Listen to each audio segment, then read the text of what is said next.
बड़ा ही आज important lecture है क्योंकि सारा थ्योरेटिकल इन्फॉर्मेशन है। अगर मैं वो थ्योरेटिकल इन्फॉर्मेशन आपको सही तरीके से नहीं बताऊं या आप अपने पास सही तरीके से नोट ना करें तो डेफिनेटली आप स्ट्रगल कर सकते हैं इस टॉपिक के अंदर। अदरवाइज ये टॉपिक बहुत ही आसान टॉपिक है, बहुत ही इजी टॉपिक है। इस चैप्टर के दो हिस्से हैं, एयर एंड वाटर। हम शुरू वाटर से करेंगे, पहले छोटा हिस्सा है, पहले उसको खत्म कर लेते हैं। उसके बाद एयर से रिलेटेड बात करेंगे। मैंने अभी क्लास से पहले काफी बैठ के आधा घंटा जो है ना वो जरा कंसोलिडेट किया है ताकि क्विक वे में और समराइज्ड वे में और कंक्लूसिव तरीके से आपको डायरेक्टली, बजाय इसके कि बहुत ज्यादा डिटेल कर दें लंबी और उससे फिर कंफ्यूजन हो जाए, तो हम इसको एक गो में करने का कोशिश करेंगे इंशाल्लाह। कोशिश यही है कि आज ही पूरा ये पूरा हो जाए, कंप्लीट हो जाए, एयर एंड वाटर। ठीक है जी। तो बिस्मिल्लाह करते हैं अल्लाह का नाम लेके। अच्छा, ये चैप्टर पेपर में कहाँ आता है ये समझना है। देखो, ये चैप्टर एक ऐसा टॉपिक है जो कहीं भी आ सकता है। पेपर 1 में एमसीक्यू में भी आ सकता है, पेपर 2 में भी आ सकता है। ज्यादातर ये पेपर 2 में आता है। पेपर 2 दो या तीन क्वेश्चंस ऐसे हैं इस चैप्टर के, दो आई गेस दो क्वेश्चंस ऐसे हैं जो इस चैप्टर के थ्योरी में काफी दफा आ चुके हैं पेपर 2 में। और इसके अलावा जो कुछ भी हम पढ़ेंगे उन दो क्वेश्चंस के अलावा, दो टॉपिक्स के अलावा, वो ज्यादातर एमसीक्यू में ही पूछा जा रहा होता है।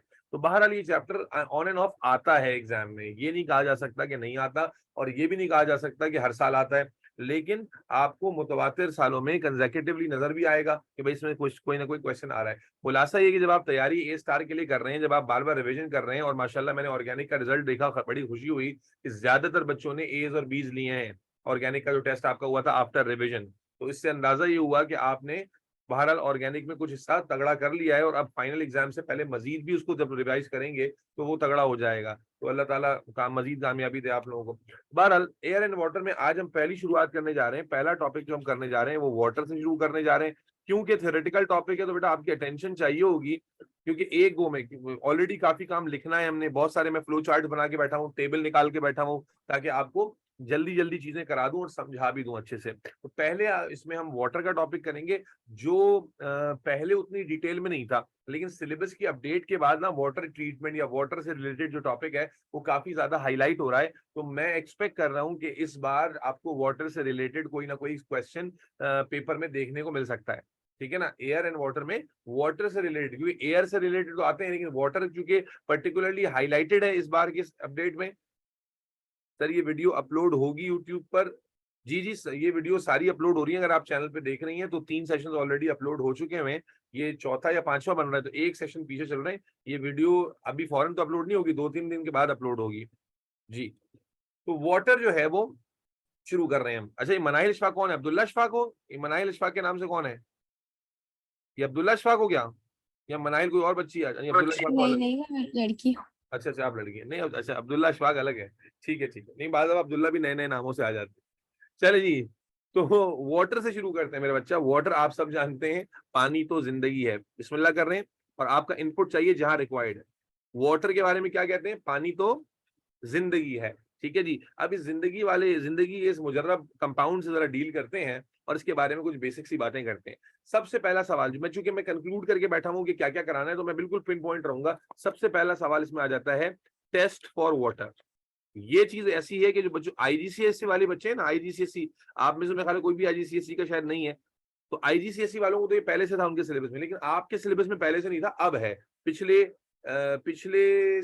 साल जब एटीपी का पैटर्न थोड़ा सा पहले चेंज हुआ तब आया था, तो 2-3 साल पहले ये टॉपिक डला है टेस्ट फॉर वाटर का। तो यूजुअली जब ये एग्जाम में आ जाता है, अक्सर बच्चों ने जिन्होंने एक्सक्लूसिव प्रैक्टिस नहीं की भी होती उनको पता ही नहीं होता। वो कहते हैं अच्छा पानी का भी टेस्ट होता है, कोई पानी को भी टेस्ट किया जा सकता है? बिल्कुल किया जा सकता है। अस्सलाम वालेकुम सर। यानी अगर आपके पास एक कंटेनर है, अली फरहान, एक कंटेनर है और उसमें लिक्विड एक पड़ा हुआ है, कलरलेस लिक्विड, तो वाटर नहीं होता, बहुत सारे और लिक्विड भी कलरलेस होते हैं। तो अगर एक सब्सटेंस एक्स पड़ा हुआ है, और या बल्कि दो कंटेनर ले लेते हैं, एक कंटेनर में सब्सटेंस एक्स पड़ा हुआ है और लेट्स से एक कंटेनर में सब्सटेंस वाई पड़ा हुआ है, दोनों कलरलेस हैं, दोनों की कोई स्मेल नहीं है। ठीक है, और आपसे कहा जाता है बताओ यार इसमें वाटर कौन सा लिक्विड है, तो आप कहें सर पी के देख लेंगे। अरे भाई क्या पता एक में एसिड पड़ा हो, आप पियो और आपकी जबान ही उड़ जाए। तो ऐसे पी कर देखना, ये चवलों वाली बात है, ये रियलिटी नहीं है। आप कहेंगे सर दोनों मतलब दोनों में से बताना है पानी कौन सा है, तो बहुत सारे लिक्विड कलरलेस होते हैं जिनमें कोई स्मेल भी नहीं होती, ना कोई जो है ना वो कलर होता है। तो अनलेस अंटिल आप उसे चखेंगे नहीं तो आपको अंदाजा नहीं होगा। और पानी का आपको पता है एक अजीब सा टेस्ट, मतलब टेस्ट से मुराद पानी का कोई टेस्ट ही नहीं होता, लेकिन आप उसे फील कर सकते हैं कि कुछ है, कि जो पानी है। तो कहने का मकसद ये है कि आपके पास 2 कंटेनर पड़े हुए, तो ये नहीं कह सकते। अब यूजुअली बच्चे क्या करते हैं कि जनाब वो जब सवाल आ जाता है और उन्होंने पढ़ा हुआ नहीं होता कि वाटर का टेस्ट है, वो कहते हैं भाई पी का चेक कर लें, ठीक है ना, तो ऑब्जर्वेशन कर। नहीं नहीं, ऐसा नहीं होगा, बल्कि आपको यहाँ पर कोई डेफिनेट टेस्ट देना पड़ेगा। तो वाटर को टेस्ट करने के बेटा 3 तरीके हैं, तीनों पता होनी चाहिए, तीनों पता होनी चाहिए कि एमसीक्यू में क्या आएगा हमें नहीं मालूम, और थ्योरी में हो सकता है तीनों पूछ लें। वाटर को टेस्ट करने के 3 तरीके। पहला है फिजिकल टेस्ट। फिजिकल टेस्ट क्या है वाटर का? अगर आप याद करें तो मैंने प्योरिटी एक्सपेरिमेंटल टेक्निक पढ़ाया था एटीपी में। 100 डिग्री पे वो हो जाता है, एवापोरेट होना शुरू हो जाता है। मैं मेरे सवाल का जवाब दे दो। प्योरिटी पढ़ा था हमने, प्योरिटी, और प्योरिटी असेसमेंट में क्या कहा था एक्सपेरिमेंटल टेक्निक में कि किसी चीज की प्योरिटी को असेस करना हो तो क्या तरीका होता है, या तो क्रोमेटोग्राफी करते हैं या मेल्टिंग बॉइलिंग पॉइंट। याद आ रहा है लड़के और लड़कियों? जो एक्सपेरिमेंटल टेक्निक की क्लास में आखिर में प्योरिटी डिस्कस की थी, असेसमेंट ऑफ प्योरिटी का हेडिंग लगा होगा तुम्हारे नोट्स में। अबे हाँ ना तो बोलो। Yes sir. उसमें हमने क्या कहा था कि प्योरिटी किसी चीज की चेक करने के 2 तरीके होते हैं, या तो मेल्टिंग बॉइलिंग पॉइंट चेक कर लेते हैं, वो फिक्स होता है, या फिर हम जो है ना उसको क्रोमेटोग्राफी पे चेक करते हैं। तो वहां से याद कीजिएगा, तो वाटर का पहला टेस्ट क्या है कि लिक्विड वाटर है या नहीं। इसको फिजिकली कैसे टेस्ट किया जा सकता है कि अगर वो प्योर वाटर है तो मेल्ट इट विल, उसका मेल्टिंग पॉइंट चेक करेंगे तो it will exactly melt at 0 degree Celsius, और उसका बॉइलिंग पॉइंट भी चेक कर सकते हैं, it will exactly boil at 100 degree Celsius अगर वो लिक्विड वाटर है। ध्यान में रखिएगा प्योर वाटर की बात हो रही है। अगर आप टैप वाटर, मैंने उस वक्त भी बताया था, टैप वाटर जो नलके में पानी आ रहा है, या इवन कि मिनरल वाटर जो आप एक्वाफीना या नेस्ले का पी रहे हैं, वो 100 डिग्री पे बॉयल नहीं होता है, क्योंकि वो प्योर वाटर है ही नहीं।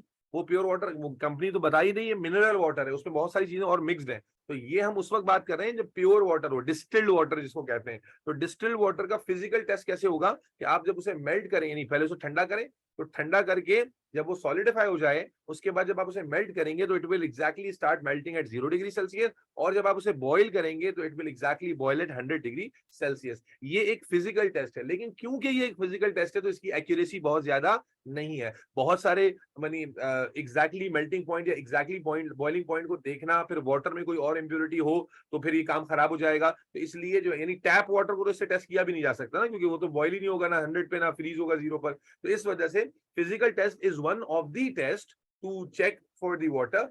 बट जो केमिकल टेस्ट ना वो हमें असल में समझने हैं, जो कंफर्म करेंगे वाटर को इररिस्पेक्टिव के उसमें जनाब मिनरल वाटर है या टैप वाटर है या डिस्टिल्ड वाटर है। तो दूसरी कैटेगरी आ जाती है केमिकल टेस्ट की।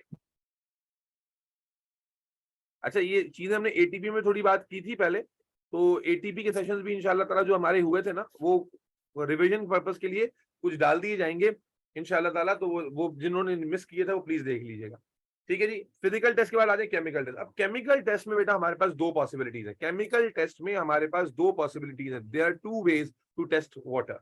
एक हमारे पास है बेटा cobalt chloride paper, cobalt chloride paper, ठीक है। बल्कि अगर टू बी एग्जैक्ट हम कहें तो this is anhydrous cobalt chloride paper, anhydrous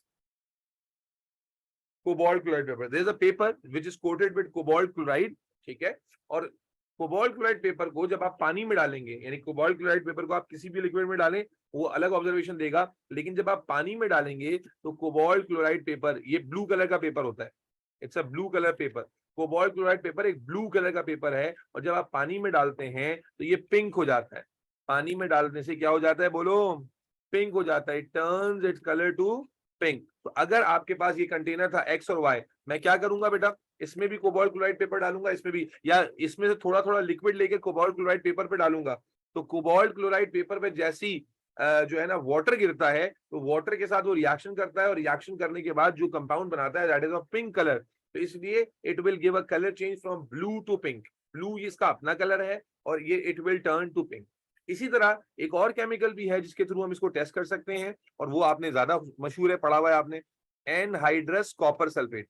याद रखना एनहाइड्रस का वर्ड लिखना जरूरी है, क्योंकि पानी डालने पे हाइड्रेट हो रहा है। Anhydrous copper sulphate, anhydrous copper sulphate. अब कॉपर सल्फेट का कलर आपने रट्टा लगाया हुआ है ब्लू, लेकिन याद रखिए वो हाइड्रेटेड वर्जन का होता है। एनहाइड्रस जो है ना वो व्हाइट है, एनहाइड्रस कॉपर सल्फेट व्हाइट होता है। जब आप इसे पानी में डालेंगे तो ये पानी के साथ रिएक्ट करता है और क्या हो जाता है? ब्लू हो जाता है। खुदा के लिए गड़बड़ मत कर देना। क्या कहा मैंने? देखो दो सॉल्ट हैं जिनके केमिकल टेस्ट किए, जिनके थ्रू केमिकल टेस्ट किया जा सकता है, दोनों सी से शुरू हो रहे हैं, एक कोबाल्ट क्लोराइड, एक कॉपर सल्फेट। कॉपर सल्फेट तुमने ऑलरेडी केमिस्ट्री में कई दफा पढ़ा है, but the problem is the copper sulphate which you have learned is blue, but that copper sulphate was a hydrated copper sulphate, वो सॉल्यूशन के through, crystallisation के through बनाया होता है। लेकिन वाटर की टेस्टिंग के लिए we have to mention that we have to take anhydrous copper sulfate, which means copper sulfate crystals without water. And when we put those crystals in water, they will immediately जो है ना interact with water and turn into hydrated. असल में क्या हो रहा है reaction में? ये जो anhydrated copper sulfate है ना, anhydrous का, वो hydrated copper sulfate में convert हो जाएगा. And this copper sulfate is blue in color. This copper sulfate is blue in color. So that is how we are getting the observation. अगर hydrous को डालें तो नहीं तो फिर कोई ऑब्जर्वेशन ही नहीं होगी, वो ब्लू का ब्लू ही रहेगा। कोई ऑब्जर्वेशन तो होती है चेंज की ना। अगर मैं हाइड्रेटेड कॉपर सल्फेट ले लूं ब्लू वाला और उसे पानी में डाल दूं तो एज इट इज ब्लू रहेगा, कोई फर्क नहीं पड़ेगा। तो सर इससे पता कैसे चलेगा कि प्योर है नहीं है? नहीं, प्योरिटी थोड़ी चेक कर रहे हैं, प्योरिटी तो क्रोमेटोग्राफी और मेल्टिंग पॉइंट में चेक होती है। ये तो हम चेक कर रहे हैं कि अगर दो आपने हेडिंग नहीं पढ़ी, टेस्ट फॉर वाटर पढ़ रहे हैं बेटा। टेस्ट फॉर वाटर का मतलब है कि अगर मेरे पास मल्टीपल कंटेनर्स रखे हुए हैं और मुझे बताना है इनमें पानी किसके अंदर है, कौन सा लिक्विड इनमें से पानी है, तो क्या मैं पी के चेक करूंगा? नहीं, मैं पी के चेक नहीं करूंगा। मैं या तो फिजिकल टेस्ट की तरफ जाऊंगा, लेकिन फिजिकल टेस्ट करना काफी इनएक्यूरेट होगा, क्योंकि पानी के अंदर अगर कुछ भी मिक्स हो जाए तो ये मेल्टिंग पॉइंट और बॉइलिंग पॉइंट बिगड़ जाता है। तो we will go with chemical test. अब अगर हमारे पास अवेलेबल है कोबाल्ट क्लोराइड पेपर, तो हम एनहाइड्रस कोबाल्ट क्लोराइड पेपर से टेस्ट करेंगे, जिसमें वो अगर पानी है जिस कंटेनर के अंदर, वहां वो ब्लू से पिंक हो जाएगा। और एनहाइड्रस कॉपर सल्फेट से भी कर सकते हैं, जहां पर वो व्हाइट से ब्लू हो जाएगा।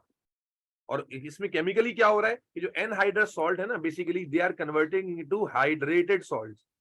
ये जो कलर चेंज आ रहा है, ये हाइड्रेटेड कॉपर कोबाल्ट क्लोराइड बन गया है और वो हाइड्रेटेड कॉपर सल्फेट बन गया। तो मालूम हुआ कि वाटर को टेस्ट करने के टोटल 3 तरीके हैं, एक फिजिकल, 2 केमिकल। फिजिकल में आप मेल्टिंग बॉइलिंग पॉइंट टेस्ट करके बता सकते हैं, वो बता दिया मैंने आपको। दूसरा केमिकली आप एनहाइड्रस सॉल्ट्स हैं, या तो कोबाल्ट क्लोराइड ले लें या फिर कॉपर सल्फेट ले लें। पानी एक ऐसा लिक्विड है जिनमें इन्हें डाला जाएगा तो वो कलर चेंज करेंगे उससे हाइड्रेट करके, और कलर क्या चेंज होगा? कोबाल्ट क्लोराइड जो है वो ब्लू होता है और वो ब्लू से पिंक हो जाएगा, जबकि एनहाइड्रस कॉपर सल्फेट व्हाइट होता है और वो हाइड्रेटेड कॉपर सल्फेट ब्लू में कन्वर्ट हो जाएगा। याद रखिए, जो कॉपर सल्फेट का कलर आप पढ़ते हैं ब्लू, वो हाइड्रेटेड का है। तो जब आप एनहाइड्रस वाला लेंगे वो व्हाइट होगा, और जब आप उसको पानी में डालेंगे, अगर वो लिक्विड पानी है, तो वो हाइड्रेट होकर ब्लू हो जाएगा। तो ये है 3 क्राइटेरियाज वाटर को टेस्ट करने के। Is everybody clear about this? जोहा, शाइना, शहीर, सारा, रोमान, मोहसिन? जी बेटा, क्या वाटर की टेस्टिंग के लिए तीनों रिएजेंट समझ में आ जाते हैं? बात बताओ भाई, हाँ ना बोलो। जी सर। जी सर। ठीक है, 3 रिएजेंट। अली फरहान बेटा, बात क्लियर है तुम्हें? जी सर। रुमैसा, अब्दुल राफे, अयान हम्बल। चलो मेरे बच्चे, अब आगे चलते हैं। वाटर की टेस्टिंग हो गई पूरी। अब आ जाते हैं वाटर ट्रीटमेंट, जो सबसे इंपॉर्टेंट, जो मैं एक्सपेक्ट कर रहा हूँ ना कि जो आपको नजर आ सकता है इस साल सवाल पेपर 2 में, अल्लाह करे कि आ जाए, वो है वाटर ट्रीटमेंट। क्योंकि एयर से रिलेटेड तो बहुत दफा आ चुका है सवाल, और एक ही सवाल है रटा रटाया। मैंने जिन ग्रुप को पढ़ाया भी था एयर गया, तो पोल्यूटेंट से रिलेटेड एक सवाल आता है, ठीक है ना, पोल्यूटेंट से रिलेटेड सवाल आता है, तो वो पोल्यूटेंट से रिलेटेड सवाल जो है ना, बच्चों को रट गया है, वो बड़ा आसान है, ठीक है ना। लेकिन वाटर ट्रीटमेंट वाले सवाल कम आते हैं, तो अगर ये आ जाए ना तो फिर मजा आ जाएगा, फिर गधे और घोड़े अलग हो जाएंगे। और जब हम पढ़ रहे हैं मेहनत से, और तो मेरे ख्याल है आना चाहिए। अच्छा देखो बेटा, ये प्रोसेस थोड़ा लंबा है, लेकिन इस प्रोसेस को अगर तुम विजुअली इमेजिन कर लो ना, कि तुम एक गंदे पानी के सामने खड़े हो। आपको मालूम है, पता है, शायद आपको पता है या नहीं पता, कि बहुत सारे कंट्रीज में, मैंने अक्सर ये जुमला कहा है क्लास के अंदर, जो डेवलप कंट्रीज है ना, वो पानी को जाया नहीं करते। हमारी तरह नहीं है, हमारे यहाँ तो कोई डेवलपमेंट है ही नहीं, कोई निजाम है ही नहीं।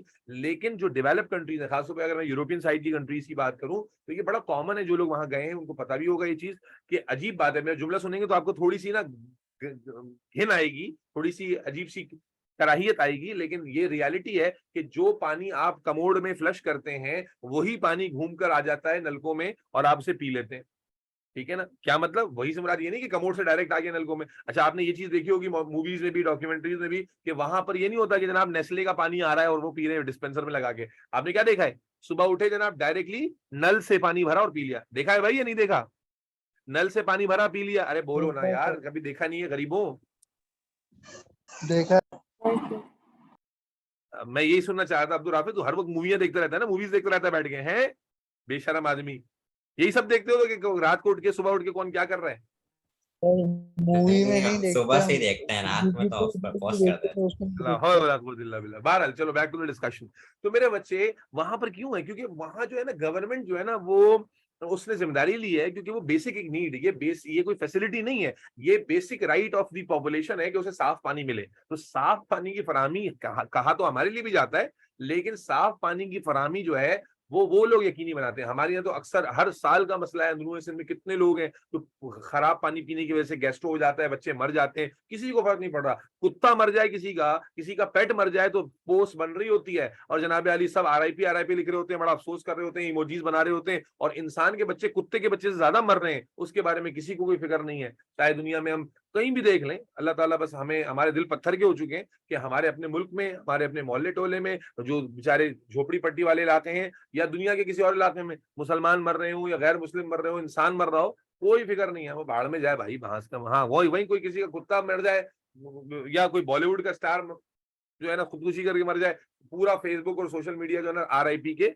स्टेटस से भर जाता है और हमारे सारे बढ़ चढ़ के लगा रहे होते हैं। बहरहाल बात कहीं और निकल जाएगी, तो वापस आ जाते हैं। तो बेटा वो लोग क्या करते हैं, वाटर ट्रीटमेंट फैसिलिटी एक बेसिक नीड है पॉपुलेशन की, तो वो क्या मेक श्योर करते हैं कि जो भी पानी आ रहा है, कौन से कहां से आ रहा होगा पानी, भाई पानी कहां से आएगा, जाहिर है सीवेज, जो पानी आपने सप्लाई किया घरों में की बात कर रहा हूँ, तो घरों का जो पानी है वो इस्तेमाल हुआ कहाँ, पीने में इस्तेमाल हुआ, तो भी अल्टीमेटली वो वॉशरूम की नजर होगा, जब पियोगे तो यूरिन पास करोगे, ठीक है, या जनाब यारी किचन में इस्तेमाल हो रहा है या वॉशिंग में इस्तेमाल हो रहा है, वो सारा पानी कहाँ जाएगा, सीवेज में जाएगा, ड्रेनेज सिस्टम में जाएगा। तो वो जो ड्रेनेज सिस्टम है वो ड्रेनेज सिस्टम चली जा रहा है और फिर वो पूरा उसका एक निजाम बना है। अब उस निजाम को समझो कि जिस पानी को हम बहा रहे हैं उसको किस तरह से वापस यूटिलाइजेबल बनाया जा रहा है। इवन कि ओपन वाटर, इमेजिन कर लो कि ओपन वाटर है, अब ओपन वाटर को डायरेक्ट तो नहीं पिला दिया जाएगा, क्या पता उस ओपन वाटर में कितने तरह के माइक्रो ऑर्गेनिज्म ने ग्रो किया हुआ है, कितनी तरह की गंदगी है। आपने देखा ही होगा अगर आप किसी लेक वगैरह पे गए, करली झील बहुत मशहूर जगह है, यकीनन आपने देखा होगा, कहीं बचपन वगैरह में गए हो तो वहीं पर जनाब अली लोग नहा भी रहे हैं,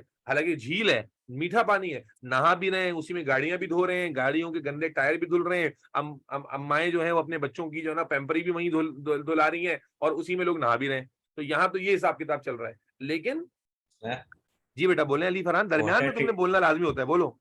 वाटर ट्रीटमेंट में 100% थोड़ी मिल जाता होगा पानी। सॉरी, वाटर ट्रीटमेंट में क्या नहीं हो जाता होगा? 100% थोड़ी मिलता होगा पानी वापसी। अच्छा, ये 100% पानी नहीं बेटा, 100% तो बिल्कुल नहीं मिलेगा यकीनन कुछ, लेकिन हमने क्या किया, अगर 100% नहीं मिल रहा, मैं कहता हूँ 95% भी मिल रहा है, तो मेरे भाई आप अपने नेचुरल रिसोर्स को तो हिफाजत कर रहे हो ना। 95% ऑफ वाटर रिसाइकल हो रहा है, तो आपको हर बारी में सिर्फ 5% वाटर की एडिशन करनी पड़ रही है, बाकी रिसाइकलिंग से काम हो रहा है। हमारे यहाँ तो ऐसा नहीं, हम तो हर साल बारिश के ऊपर बेस कर रहे हैं, बारिश नहीं होगी तो भाई ये हो जाएगा वो हो जाएगा। वहां रिसाइकलिंग की वजह से जनाब उनका रिलायंस बारिशों पे उतना नहीं है, हालांकि बारिश तो होती है सीजन की। समझ में आ रही बात? यहाँ पर ये तो एक बिल्कुल ही एक डिफरेंट क्वेश्चन हो गया कि 100% रिसाइकल है, जाहिर है 100% कोई चीज नहीं होती, लेकिन मैक्सिमम तो हो रहा है ना, 90% ज्यादा हो रहा है और लोगों को पानी अवेलेबल है, पानी की किल्लत का वहां कोई डर नहीं है। यहाँ आप अक्सर सुनते हैं वो जनाब साकिब निसार साहब के दौर में, जस्टिस साकिब निसार को कितना सुना था, ऐसा लगता कल ही पानी खत्म हो जाएगा, पाकिस्तान में कहत आ जाएगा, पानी नहीं होगा पीने का, कितना वो डैम बनाओ डैम बनाओ डैम बनाओ, अभी ना डैम बन रहा है ना कुछ हो रहा है, कुछ भी नहीं हो रहा है जी, अभी लग रहा है पानी की सारी शॉर्टेज खत्म हो गई। बहरहाल तो वाटर ट्रीटमेंट शुरू कर लेते हैं भाई, ज्यादा इमोशनल जज्बाती हो जाता हूं मैं, तो वाटर ट्रीटमेंट के ऊपर बात शुरू करने लगा हूं।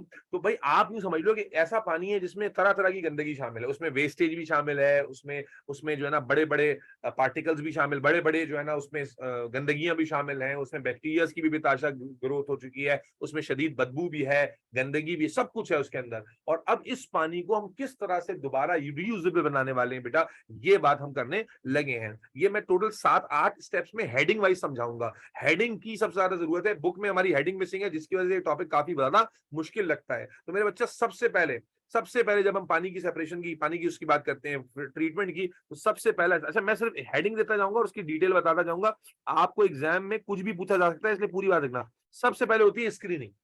जब पानी की फिल्ट्रेशन शुरू करनी है, पानी की ट्रीटमेंट शुरू करनी है, तो सबसे पहले उसकी क्या होती है बेटा, स्क्रीनिंग। स्क्रीनिंग का मतलब क्या है, आपने देखा होगा कभी स्विमिंग पूल के पास गए हो, ठीक है, मतलब कभी वाटर पार्क में गए हो, कभी किसी स्विमिंग पूल पे प्राइवेट गए हो, तो आपने देखा होगा स्विमिंग पूल के ऊपर क्या होता है, अगर ओपन है तो पत्ते वत्ते भी गिर जाते हैं, मुख्तलिफ चीजें गिर जाती हैं, वो पानी में जनाब यानी तैर रही होती हैं, तो वो क्या करता है, वो एक बड़ा सा उनके पास डंडा होता है, उसमें आगे बड़ी सी नेट लगी होती है, वो उस नेट को क्या करते हैं, उस पानी में गुजारते हैं और वो सारी चीजें जो इनसॉल्युबल बड़े बड़ी होती हैं, जो तैर रही होती हैं, फ्लोट कर रही होती हैं, उन सब चीजों को उठा लेते हैं। देखा है रैपर गिरे हुए हैं, कचरा गिरा हुआ है, जो फ्लोट कर रहा है, वो सारा जो नजर आ रहा है वो उसको जो है ना वो मैनुअली उठा लेते हैं। हाँ भाई, देखा है या नहीं देखा ये चीज?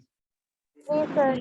तो बिल्कुल इसी तरह बड़े लेवल पे क्या होता है, ये बंदा तो नहीं कर रहा, बड़े लेवल पे क्या है, बड़े बड़े इस तरह से ना स्क्रीन क्या होते हैं, उन फिल्टर्स को जो कि विजिबल चीजों को, लार्ज डेब्रीज जो कि दूर से नजर आ रहे हैं, ठीक है, जो कि मिक्स नहीं हुए, ब्लेंड नहीं हुए, अलग से उनकी आइडेंटिटी नजर आ रही है। मिसाल के तौर पर मट्टी है, पत्थर है जी, दरख्त के पत्ते हैं, और जनाबे आली और प्लास्टिक है, और जनाबे आली जनाबे रैपर्स हैं, ये सब चीजें नजर आ रही हैं आपको, ठीक है ना, जो विजिबल नजर आ रहा है, अपनी आइडेंटिटी शो कर रहा है। तो सबसे पहला स्टेप होता है बेटा स्क्रीनिंग, जिसमें हम क्या करते हैं, जितनी भी लार्ज डेब्रीज है जो क्लियरली विजिबल है, उनको स्क्रीन्स के थ्रू, स्क्रीन्स का समराज क्या है, वही फिल्टर्स जो बड़े बड़े साइज की जालियां हैं, मैनुअली नहीं, मशीन्स के थ्रू जब पानी उस रिजर्वायर में कलेक्ट किया गया, फर्स्ट रिजर्वायर में जहां पर वाटर ट्रीटमेंट होनी है, तो बड़े बड़े जो है ना फिल्टर्स के थ्रू, बड़ी बड़ी स्क्रीन्स के थ्रू उनको पानी में से गुजारा जाता है। वो पानी में से क्या करते हैं, जितनी भी बड़ी चीजें हैं, जितना भी कचरा, यानी जो बड़ा कचरा है, जो इनसॉल्युबल है, डेब्रीज हैं जो क्लियरली विजिबल है, जैसा मैंने कहा रैपर है, प्लास्टिक है, लकड़ी की डंडियां हैं, जिना मट्टी है या पत्थर हैं, मट्टी से ज्यादा पत्थर हैं, इस तरह की चीजें, जो मेजर बड़े पार्टिकल्स है ना, उनको अलग किया जाता है। तो सबसे पहला स्टेप होता है स्क्रीनिंग, जिसमें आपने जो वाजे तौर पर बड़ी बड़ी चीजें नजर आ रही हैं उनको छांट लिया, उनको अलग कर लिया। ये पहला स्टेप होता है, ताकि पानी में बज़ाहिर जो बड़ी चीजें हैं, बड़ी गंदगी है, विजिबल डेब्रीज हैं, वो अलग हो जाए, ताकि अब पानी जो है ना सिर्फ लिक्विड जैसा हमें दिखे। ये होता है पहला स्टेप। तो अगर आप अपने अंदर अपने पास नोट कर, अच्छा मैं पॉइंट्स अभी लिख भी दूंगा, ये मैं पॉइंट्स ना अभी इसकी डिटेल भी लिख दूंगा जो मैंने शॉर्ट लिस्ट करके रखी है। तो पहले मेरी सिर्फ बात सुन ले, अभी मैं सिर्फ हेडिंग वाइज बता रहा हूँ, फिर आपको पैराग्राफ कॉपी पेस्ट कर दूंगा ताकि आप आसानी से कर सकें। तो पहला स्टेप होता है स्क्रीनिंग। अच्छा, इसकी स्टेप आगे पीछे नहीं करना भाई, स्टेप आगे पीछे नहीं करना बच्चों। पहला स्टेप हो गया स्क्रीनिंग। दूसरा स्टेप, सिदरा है क्लास में मौजूद? सिदरा क्लास में मौजूद है आज? सिदरा है क्लास में आज हमारी? नहीं है, नहीं है लगता है, एक मिनट होल्ड करना।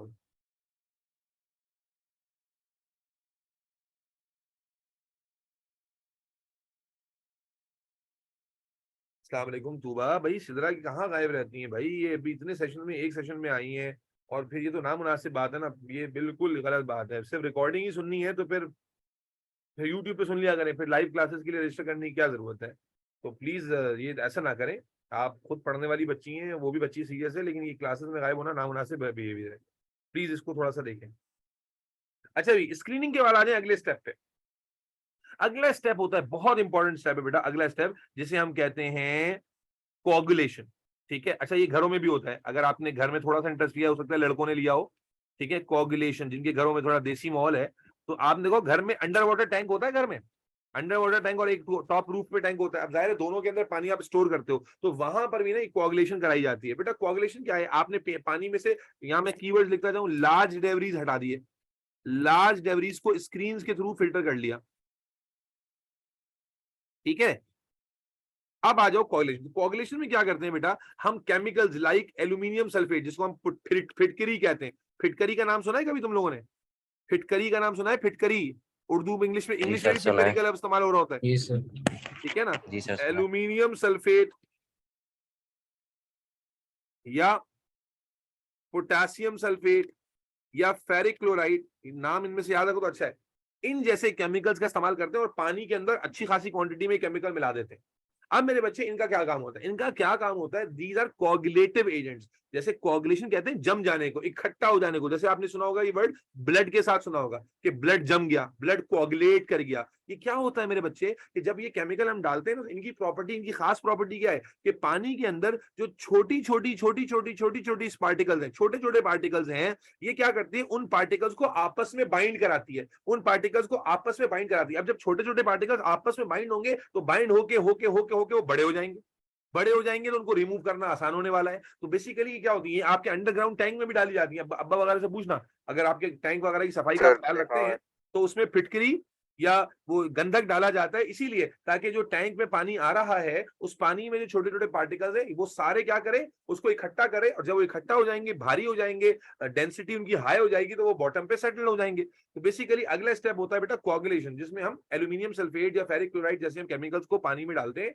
और ये केमिकल्स क्या करते हैं, जो पानी के अंदर large number of small particles हैं जो स्क्रीनिंग में अलग नहीं हुए, ये क्या करते हैं, उनको कोगुलेट कराते हैं, उनको असेंबल करते हैं, उनको एक दूसरे के साथ स्टिक करते हैं, so they become the large ones. और जब वो लार्ज वंस हो जाते हैं, देन इसी के साथ अगला प्रोसेस कनेक्टेड है, विच इज सेडिमेंटेशन। ये मैं कोई भी पॉइंट अपनी तरफ से नहीं बता रहा हूं भाई, ये आपको याद रखने सारे। सेडिमेंटेशन, मुनीजा मेरी क्लास में मौजूद, आवाज आ रही है, समझ में आ रही है बात? यस सर, आ रही है समझ। सेडिमेंटेशन, सेडिमेंटेशन, तो सेडिमेंटेशन क्या है, ये इसी से कनेक्टेड है बेटा। जब आपने कोगुलेटिव एजेंट्स डाल दिए, कोगुलेटिव एजेंट डाल के क्या कर रहे हैं, वो स्मॉल पार्टिकल्स को आपस में क्या कर रहे हैं, स्टिक करवा रहे हैं। जब स्मॉल पार्टिकल्स आपस में स्टिक होंगे, आप छोड़ दोगे, एक 2 4 6 8 घंटे के लिए क्या करोगे, छोड़ दोगे पानी को, तो क्या होगा, ये जो स्मॉल पार्टिकल्स हैं स्टिक हो के बड़े पार्टिकल्स बनेंगे, और ये सारे के सारे बॉटम पे क्या हो जाएंगे, सेटल। सेडिमेंटेड लेयर किसे कहते हैं, जो बची हुई बैठी हुई लेयर होती है ना, उसको सेडिमेंटेड लेयर कहते हैं। तो बेसिकली क्या होगा, पानी के अंदर जितना भी वेस्ट है, अगर आपने कभी किसी वीडियो में गंदे स्विमिंग पूल की सफाई देखी हो, तो बहुत सारी ऐसी वीडियोस आपको यूट्यूब पे मिलेंगी, तो उसमें भी क्या करते हैं, वो ये केमिकल डाल के छोड़ देते हैं। तो क्या होता है, जितना भी वेस्ट होता है पानी के अंदर जो मिक्स हुआ हुआ होता है, ये सारा वेस्ट आपस में क्या होता है, इकट्ठा होता है, और इकट्ठा होकर बॉटम पे सेटल होना शुरू हो जाता है एज अ लेयर, जिसको हम सेडिमेंटेड लेयर कहते हैं। तो कोगुलेशन फॉलोड बाय सेडिमेंटेशन, यानी कोगुलेटिव एजेंट्स डाले और उसके बाद फिर उनको हमने छोड़ दिया, तो क्या होगा कि वो जो एक पीरियड ऑफ टाइम के अंदर क्या होगा, जो सारा का सारा जो पार्टिकल्स थे जो आपस में एक दूसरे के साथ जमा हुए, इकट्ठा हुए एक थिक लेयर की फॉर्म में, एक थिक उसमें, वो एक पूरी लेयर की फॉर्म में बॉटम पे क्या हो जाएंगे, सेटल डाउन हो जाएंगे। Is that clear? Sir yes sir. जी सर। कोगुलेशन को रिपीट कर देना प्लीज। सॉरी, दोबारा बोले। कोगुलेशन क्या था वो बता देना आप प्लीज। बेटा पहले बहुत देखो, इसको विजुअली इमेजिन करो सर, तो ज्यादा जल्दी समझ में आएगा। मैं फिर समझा देता हूँ। सबसे पहले पानी में हर तरह की गंदगी थी, तो जो विजिबल गंदगी थी, जो जाहिरी तौर पे नजर आ रही थी, तैरती हुई, फ्लोट करती हुई या बैठी हुई, पहले आपने स्क्रीन के थ्रू, बड़ी बड़ी नेट्स के थ्रू उनको अलग कर लिया, ये हो गई स्क्रीनिंग। उसके बाद जनाब अब क्या है, सारी बड़ी चीजें तो निकल गई, तो अब पानी के अंदर जो मिक्स हुई हुई चीजें हैं वो शामिल है। तो अब आप क्या करते हैं, उसके लिए कोगुलेटिव एजेंट्स डालते हैं, यानी फिटकरी या जिसको हम एल्यूमिनियम सल्फेट या फेरिक क्लोराइड केमिकल कहते हैं, इस तरह के केमिकल्स आप पानी में डालते हैं। जैसे कि आप अंडरग्राउंड जो आपके घर में टैंक है उसमें भी डाला जाता है। तो वो क्या करते हैं, इनका क्या काम होता है कि अगर मैं डायग्राम के थ्रू समझाऊं तो आप समझो, ये कर क्या रहे हैं कि अगर आपका ये टैंक है और इसके अंदर ये छोटे छोटे पार्टिकल्स हैं, तो ये क्या करते हैं, इन पार्टिकल्स को ना आपस में स्टिक करके सबको एक जगह जमा कर देते हैं। जब एक जगह जमा कर देते हैं तो ये काफी ज्यादा डेंसिटी में थिक हो जाता है और ये बॉटम पे सेटल डाउन हो जाता है। तो बेसिकली कोगुलेशन क्या है, कोगुलेटिव सर एजेंट। जमा कैसे हो जाते हैं वो? सॉरी बेटा, सर वो जमा कैसे कर देता है उनको असल सारे में बेटा एक ये साथ? मैं बता रहा हूँ, ये असल में हाई चार्ज सॉल्ट्स होते हैं, और ये हाई चार्ज सॉल्ट क्या करते हैं, अपने चार्ज नेचर की वजह से जो भी पोलर चीजें, पोलर पार्टिकल्स पानी में डिसॉल्व हुए होते हैं, ये उनको अपनी तरफ अट्रैक्ट कर लेते हैं, लाइक अ मकनातीस, लाइक अ मैग्नेट। और वो जब इनके साथ सारा असेंबल होता है तो वो डेंसिटी में हैवी हो जाता है। ठीक है, they are the attractive power, polarity होती है इनके अंदर strong, these are strong polar compounds. तो वो क्या करते हैं, जो सॉल्युबल पोलर सब्सटेंसेस हैं सबको अपनी तरफ खींच लेते हैं, और खींचने की वजह से क्या होता है, वो सारे इनसे ज्यादा स्टिक होते हैं, और वो छोटे छोटे रॉक्स की फॉर्म में ऐसे बॉटम पे सेटल डाउन हो जाते हैं। और इसी को हम क्या कह रहे हैं, सेडिमेंटेशन। यानी कोगुलेटिव एजेंट जब हम डालेंगे और उसके बाद एक सर्टेन पीरियड ऑफ टाइम तक के लिए छोड़ेंगे, तो क्या होगा, जितने भी पार्टिकल्स हैं वो थिक लेयर जो है ना, थिक लेयर ऑफ impurities और soluble waste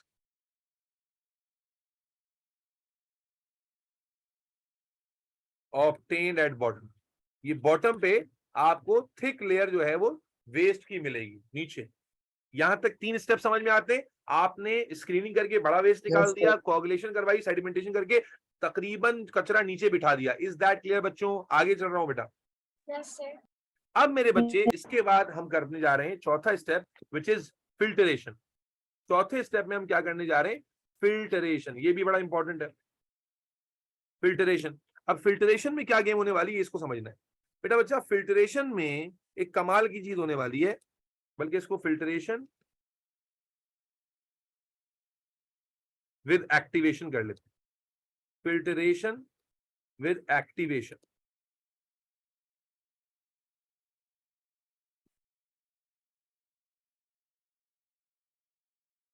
कभी आपने सैंड गॉज का नाम सुना है? सैंड गॉज, मट्टी की जाली। मट्टी की जाली का कॉन्सेप्ट सुना है कभी? कोई डॉक्यूमेंट्री देखी हो तो आपको शायद अंदाजा हो कि जब बाज जगह इलाकों में गंदा पानी होता है तो उसे फिल्टर करने के लिए क्या करते हैं, एक बोतल में मट्टी इकट्ठा कर लेते हैं, सैंड, और उस गंदे पानी के ऊपर उस मट्टी को डाल देते हैं। पानी क्या करता है, स्लोली एंड ग्रेजुअली उस सैंड में से सीपन करता जाता है, और दूसरी साइड पर जो वेस्ट होता है पानी के अंदर वो रुकता चला जाता है, और दूसरी साइड पर पानी कदरे फिल्टर होकर दूसरी साइड से ऑब्टेन होता है। कभी ये प्रोसेस देखा है वीडियो वगैरह में?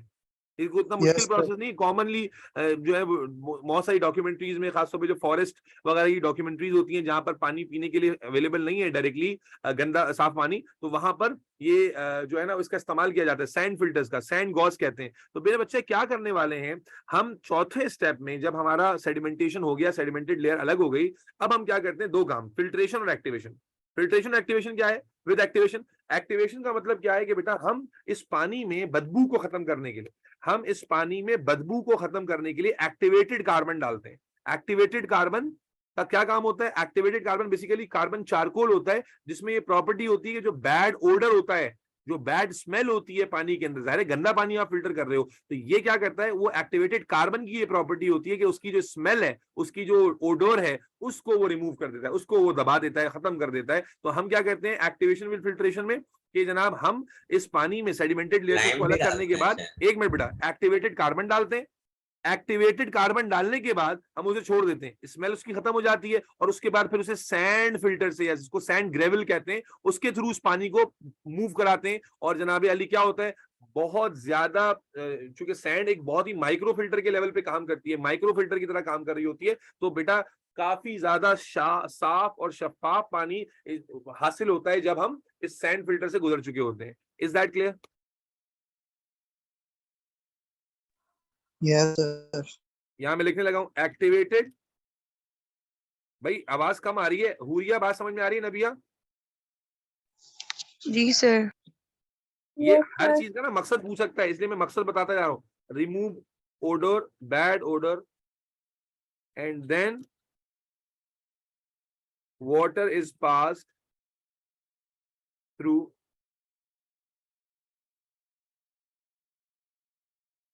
sand gravels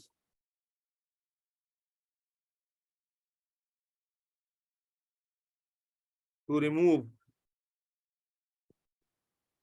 any remaining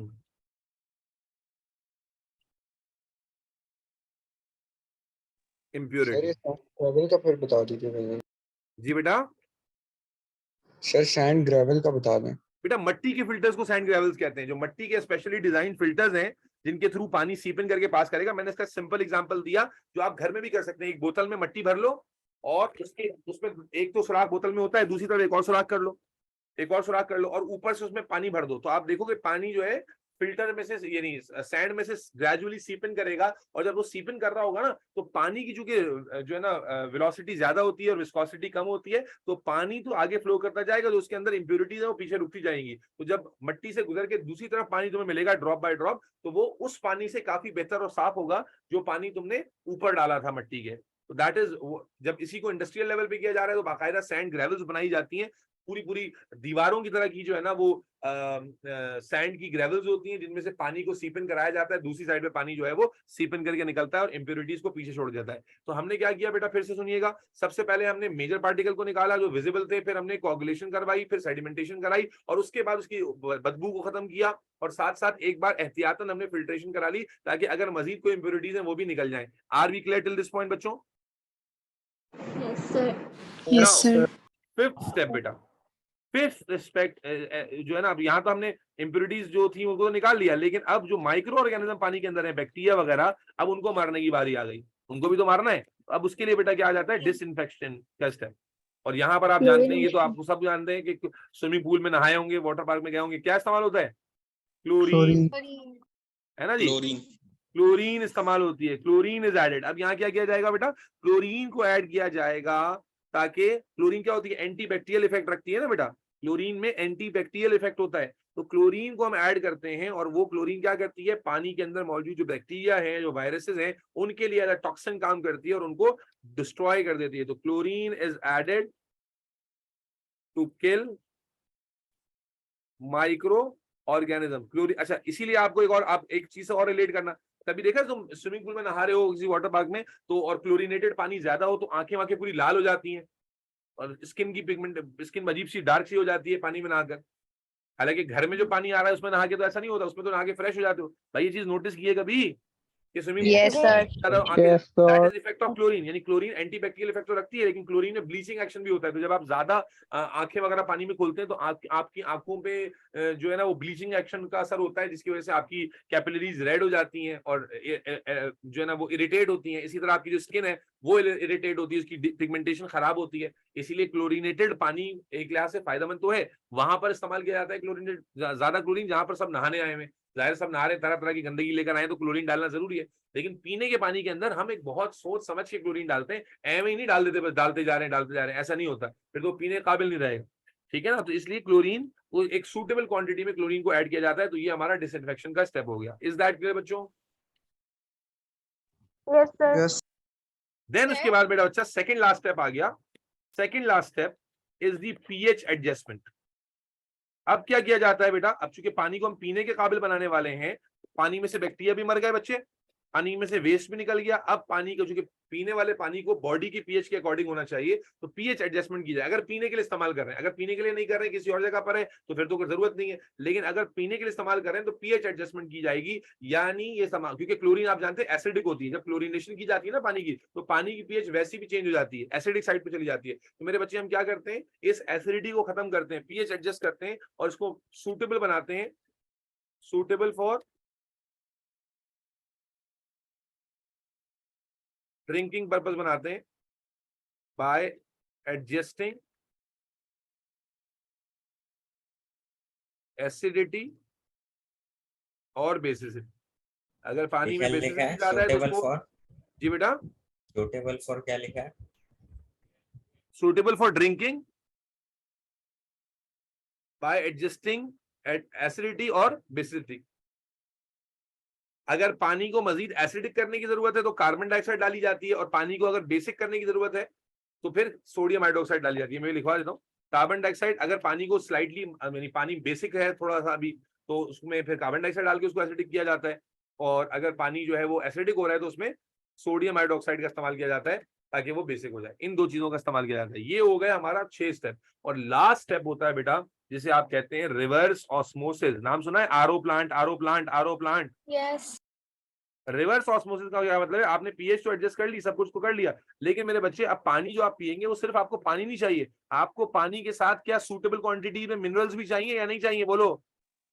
yes sir चाहिए। और पानी के अंदर डिसॉल्व मिनरल चले आ रहे थे, स्मॉल मिनरल्स। अब रिवर्स ऑस्मोसिस का प्रोसेस वो प्रोसेस है जिसके जरिए आप जो मिनरल्स पानी में डिसॉल्व हुए में उनकी क्वांटिटी को एडजस्ट करेंगे, उनकी क्वांटिटी को एडजस्ट करेंगे कि भाई जैसे समंदर का पानी, अब समंदर के पानी में क्या है, बेतहाशा मिनरल्स हैं, इतने मिनरल्स हैं कि आप पी लोगे तो नुकसानदेह हो जाएगा, तो आप नहीं पी सकते। समंदर का पानी पिएंगे तो पीने से मर जाएंगे। हालांकि पानी तो उसमें भी है लेकिन मिनरल्स इतने ज्यादा है कि वो पीने के काबिल नहीं है। तो इसलिए रिवर्स ऑस्मोसिस का प्रोसेस आ जाता है कि जिसमें हम जो पानी के अंदर सॉल्ट आइंस हैं, मिनरल आइंस हैं, उनको बैलेंस करेंगे, उनकी क्वांटिटी को एडजस्ट करेंगे ताकि वो पानी बिल्कुल फिट फॉर ड्रिंकिंग हो। Now your water has been completely treated, और अब ये पानी चाहे आपने फ्लैश में बहाया था या किचन में बहाया था, this is now as pure as it was initially. और उसके बाद जनाब अली ये रेडी फॉर ड्रिंकिंग है। यानी लास्ट स्टेप में हम क्या करते हैं, मिनरल आइन बैलेंसिंग करते हैं, and then this water is ready. क्या कुछ समझ में आया? ऊपर से गया बाउंसर? समझ आ गया सर। आ गई बात समझ में? अयान, अब्दुल्ला, सर, मरियम, मुनीजा, मायरा, सारा, जियाद मलिक। जी यस बेटा सर, आ बोलो। गई समझ। जी बेटा बोलो। मैं बोल रही हूँ कि मैंने ना एक जगह पढ़ा था कि पानी में वो लोग फ्लोराइड भी डालते हैं समथिंग ना। जोर से बोलो, वो जोर क्यों से बोलो। डालते हैं? पानी में क्या डालते हैं? फ्लोराइड या हाँ, फिर हर फ्लोराइड? जगह नहीं डालते, फ्लोराइड भी डाल सकते हैं, लेकिन आप क्यों डालेंगे फ्लोराइड? हाँ नहीं, मैंने पढ़ा था कि पानी में होता है और वो डालते हैं टैप वाटर में। क्या क्या करते हैं? पूरा बोल, दोबारा बोलो। टैप वाटर में डालते हैं, लेकिन पाकिस्तान में तो नहीं डालते। नहीं नहीं नहीं नहीं, फ्लोराइड भाई, फ्लोराइड टूथपेस्ट में आता है, कितना महंगा होता है टूथपेस्ट। हम यहाँ सस्ता काम करते हैं अच्छा। सर। पीएच एडजस्टमेंट एक दफा बेटा, अब्दुल्ला मोहम्मद, पीएच एडजस्टमेंट का मतलब क्या है? आप पीएच पढ़ते हैं ना केमिस्ट्री में कि जो पानी आप डील कर रहे हो, जाहिर है उसमें पता नहीं क्या क्या गोबर गू पता नहीं क्या क्या डाला हुआ था, तो जाहिर है उसकी पीएच डिस्टर्ब हो गई थी। पीएच का मतलब है पानी शुड बी स्लाइटली बेसिक। पानी कौन सा जो है, पानी की जो पीएच होती है, क्योंकि हम प्योर वाटर तो पीते नहीं है, हम पीते हैं जो है ना मिनरल वाटर, तो उसकी जो पीएच होती है वो स्लाइटली बेसिक होती है, 7.2 7.3 की पीएच चाहिए होती है। तो अगर जो आप ये सारा प्रोसेस कर रहे हो, ठीक है, अलग अलग तरह का पानी आपके पास कलेक्ट हो रहा है और सबका मिक्सचर आप फिर ट्रीट कर रहे हो, तो ये पानी की पीएच डिस्टर्ब हो जाती है। बार दफा थोड़ी एसिडिक साइड पर होती है, बार दफा थोड़ी बेसिक साइड पर होती है, तो आप उसे बाकी केमिकल कार्बन डाइऑक्साइड या सोडियम हाइड्रोक्साइड जैसे केमिकल डालकर उसकी पीएच को 7.2 7.3 की रेंज में लाते हो। मिसाल के तौर पे अगर आपके पानी ट्रीट किया और वो 8.2 की पीएच पे खड़ा हुआ है, अगर 8.2 की पीएच पे खड़ा हुआ है तो डेफिनेटली आपके तो लसन लग गए ना। 8.2 वाला पानी तो नहीं पी सकते आप, तो उसमें क्या करेंगे, कार्बन डाइऑक्साइड डिसॉल्व करेंगे ताकि उसकी पीएच डिग्रीज हो, एसिडिक होती है कार्बन डाइऑक्साइड। इसी तरह अगर आपका जो पानी है वो 5.1 पे है, तो आप उसको 7.3 पे कैसे लाओगे, उसमें बेस डिसॉल्व करोगे। तो ये है पीएच एडजस्टमेंट। इस तरह से पीएच को सेट किया जाता है और आखिर में रिवर्स ऑस्मोसिस करके मिनरल्स को बैलेंस किया जाता है। जी सवाल पूछें। सर रिवर्स वाला बता दें आपसे। जी बेटा, रिवर्स क्या? रिवर्स ऑस्मोसिस बता दें आपसे। रिवर्स ऑस्मोसिस बेटा पूछेगा नहीं, आपको सिर्फ ये बात याद रखनी है, मैं जितना पूछेगा मैं बताता हूँ। रिवर्स ऑस्मोसिस क्या है? वो प्रोसेस है जिसमें हम जो पानी के अंदर ऑलरेडी आयंस मौजूद हैं उनको सर्टेन क्वांटिटीज में हम निकालते हैं और उतने ही आयंस छोड़ते हैं जितना के इंसान की बॉडी या पीने के लिए, लिविंग बॉडी के लिए जरूरत है। ठीक है, आयंस को रिवर्स में वापस निकालना is reverse osmosis. Reverse osmosis में हम यानी अभी फिर बायोलॉजी आ जाएगी यहाँ पर, बस इतना ही याद रखो, रिवर्स ऑस्मोसिस का प्रोसेस जो है वो जो पानी के अंदर आयंस मौजूद हैं, हम कोई भी पानी नहीं पी सकते, साफ सुथरा है लेकिन बहुत सारा, मिसाल के तौर पे आप समझो आपके घर में साफ सुथरा पानी आ रहा है लेकिन मैं उस पानी में बहुत सारा नमक डाल दूं, तो क्या वो पानी पीने के काबिल रहेगा या फायदेमंद होगा? नहीं होगा, नुकसानदेह होगा। तो अगर हमारे पास एक ऐसा पानी है जिसमें सब साफ सुथरा तो है लेकिन उसमें मिनरल्स बैलेंस नहीं है, तो वो हमारे लिए अनहेल्दी है। तो इसलिए रिवर्स ऑस्मोसिस गुजार कर उसके जो एक्सेसिव मिनरल्स होते हैं उन्हें निकाला जाता है और उतने ही मिनरल्स उस पानी में छोड़े जाते हैं जो कि हमें ड्रिंकिंग के लिए चाहिए। सर स्क्रीनिंग का भी एक दफा लास्ट में बताओ। जी बेटा। Sir screening. अबे क्या तुम लोग नींद में तो नहीं हुआ? स्क्रीनिंग फोर्थ वाला बता देंगे वापसी। एक मिनट रुक जाओ, मैं एक बार पूरा रिपीट कर देता हूँ। स्क्रीनिंग पहला स्टेप था जो मैंने आपको तशबीह दी कि भाई जिस तरह स्विमिंग पूल से आप वो जाला पकड़ के वो डंडे से वेस्ट उठाते हैं, इसी तरह बड़ी बड़ी मशीन के थ्रू बड़ी बड़ी नेट्स होती हैं, बड़े बड़े स्क्रीन, उनको स्क्रीन कहा जाता है, उनके थ्रू उनको पानी से रन किया जाता है। जो लार्ज डेब्रीज होते हैं, इनसॉल्युबल डेब्रीज होते हैं, उनको सारा वो सेपरेट कर लेती है। उसके बाद कोगुलेशन है। कोगुलेशन के लिए क्या है कि जनाब उस बचे हुए पानी में जब आपने बड़े बड़े पार्टिकल और बड़ी बड़ी गंदगी उसमें से निकाल लिया, अब उसमें आप coagulative agents like aluminium sulphate और फेरिक क्लोराइड डाल देते हैं, जो क्या करती है पानी के अंदर जो छोटी छोटी सब्सटेंसेस मौजूद है, इंप्योरिटीज, उनको आपस में कोगुलेट करती है, इकट्ठा करती है। और इकट्ठा करने के बाद जब आप उसे छोड़ देते हैं तो वो इकट्ठा होके होके होके होके बॉटम पे सेटल डाउन होना शुरू हो जाती है। इस जो बॉटम पे लेयर सेटल डाउन हो रही है इसको सेडिमेंटेड लेयर कहते हैं और इस प्रोसेस को सेडिमेंटेशन कहते हैं। जब सेडिमेंटेशन हो गई तो आपने वो लेयर गंदगी वाली नीचे छोड़ दी, पानी को आगे बढ़ा दिया। अब पानी को आगे बढ़ाया तो अब उसकी क्या होगी, एक्टिवेशन होगी, उसमें एक्टिवेटेड कार्बन डाला जाएगा ताकि उसकी बदबू खत्म हो, और उसके बाद उसे सैंड फिल्टर से गुजारा जाएगा ताकि अगर मजीद कोई इंप्योरिटीज में रह गई है तो वो भी निकल जाए। उसके बाद फिर उसमें क्लोरीन डाल के उसको डिसइंफेक्ट किया जाएगा ताकि उसमें micro organism like bacteria virus मर जाए। उसके बाद उस पानी की पीएच को एडजस्ट किया जाएगा ताकि वो ह्यूमन बॉडी या एनिमल बॉडी के पीएच के नजदीक आ जाए। क्लोरीन से कैसे मरेंगे वायरस जो आप बता रहे हैं, बैक्टीरिया? मेरे बच्चे, क्लोरीन एंटी बैक्टीरियल इफेक्ट होता है। Chlorine is an anti bacterial agent, bacteria के लिए टॉक्सिक होती है chlorine. Chlorine has got the anti, अभी तो आप स्विमिंग पूल में देखते आ रहे हैं क्लोरीन डाल डाल के आपको नहला रहे होते हैं। क्लोरीन का अपना नेचुरल इफेक्ट है, क्लोरीन बैक्टीरियल बॉडी के लिए टॉक्सिक होता है, माइक्रो ऑर्गेनिज्म बॉडी के लिए टॉक्सिक होता है। तो ये तो क्लोरीन के बारे में बड़ी मशहूर बात है। क्लोरीन एक एंटी बैक्टीरियल एजेंट है। अब एंटीबायोटिक डालते हैं वो तो बहुत महंगी पड़ती है ना भाई, एंटीबायोटिक तो बड़ी महंगी आती है, तो क्लोरीन जो है उसके मुकाबले में बहुत सस्ती है। तो क्लोरीन गैस को डिसॉल्व किया जाता है पानी के अंदर और ये एंटी बैक्टीरियल इफेक्ट रखती है पानी के अंदर जो माइक्रो ऑर्गेनिज्म है उनको मार देती है। ठीक है सर। जी बेटा। सर ये जो कोएजुलेशन एजेंट्स हैं ये कैसे पानी थैंक यू। करते हैं? ये क्या होता है बेटा, दोबारा बोले। सर ये जो कोएजुलेशन एजेंट्स हैं ये कैसे वाटर के साथ रिएक्ट करते हैं? वाटर के साथ कहाँ रिएक्ट कर रहे हैं, क्या नींद में हो गया? वाटर के साथ रिएक्ट नहीं कर रहे मेरे बच्चा। अगर ये कंटेनर था हमारा और इसमें बहुत सारे छोटे छोटे वेस्ट, बड़े वेस्ट को तो हमने जाले से निकाल लिया लेकिन बहुत सारे छोटे छोटे वेस्ट थे इसके अंदर, ठीक है ना। तो अब कोगुलेटिंग एजेंट का काम क्या है, मैंने कहा these are highly polar salts, मान लेंगे कोगुलेटिंग एजेंट है, तो ये क्या करता है जो सराउंडिंग में छोटे छोटे वेस्ट होते हैं उनको अपने साथ चिपकाता जाता है। इस तरह से वो जो है ना एक जो छोटे छोटे वेस्ट हैं वो वेस्ट एक जगह पे जमा होना शुरू हो जाते हैं, और जब वो जमा होते हैं तो दे बिकम हैवी, और जब वो हैवी होते हैं तो बॉटम पे सेटल डाउन हो जाते हैं। ये चीज आप अपने घर के टैंक में कर सकते हो ना, घर पे वो मिल जाता है आसानी से आपका, वो क्या नाम है इसका, फिटकरी विटकरी मिल जाती है बाजार से, आप लाओ टैंक में डालो, टैंक छोड़ो, आपका जो घर का पानी होता है टैप वाटर, इसमें डाल दो, थोड़ी देर में देखोगे कि बॉटम पे जो है ना कचरा जमा होना शुरू हो जाएगा, पता चल जाएगा जो पानी नलके में आ रहा है वो कितना साफ है। तो ये तो आपको ऑब्जर्वेशन होगी, क्लियर। हाँ, अगर सवाल का मकसद ये है कि एग्जैक्ट मैकेनिज्म क्या है, तो भाई वो तो वो तो आपको बताना ही नहीं है कि एग्जैक्ट मैकेनिज्म, मैंने उसके लिए वर्ड आपको बता दिया कि polarity is the reason, charge is the reason, लेकिन आपको ये याद रखना है कि भाई कोगुलेशन इज अ प्रोसेस जिसमें जनाब आली जो स्मॉल साइज पार्टिकल्स पानी में होते हैं जो कि बड़ी नेट से सेपरेट नहीं हुए, उनको ये जो एजेंट्स हैं लाइक एल्यूमिनियम सल्फेट या पोटेशियम सल्फेट, ये आपस में स्टिक करा जोड़ देते हैं, so they become heavy, they become big, and therefore they settle down at the bottom. ठीक है जी। जी और कोई? नजीर भाई, जियाद भाई, जोहा बाजी, रोमान, मायरा, लाइबा, मरियम। ये मरियम दो कौन है भाई? दो जी मरियम सर। चल रही है क्लास में, एक मरियम पेड है, एक अनपेड है, मैं या दो एक ही मरियम है। मरियम खान कौन है? मरियम खान तो मैं समझ गया वो है हमारी, ठीक है। ये दूसरी वाली मरियम कौन है? ये दूसरी वाली मरियम जरा माइक पर आओ भाई।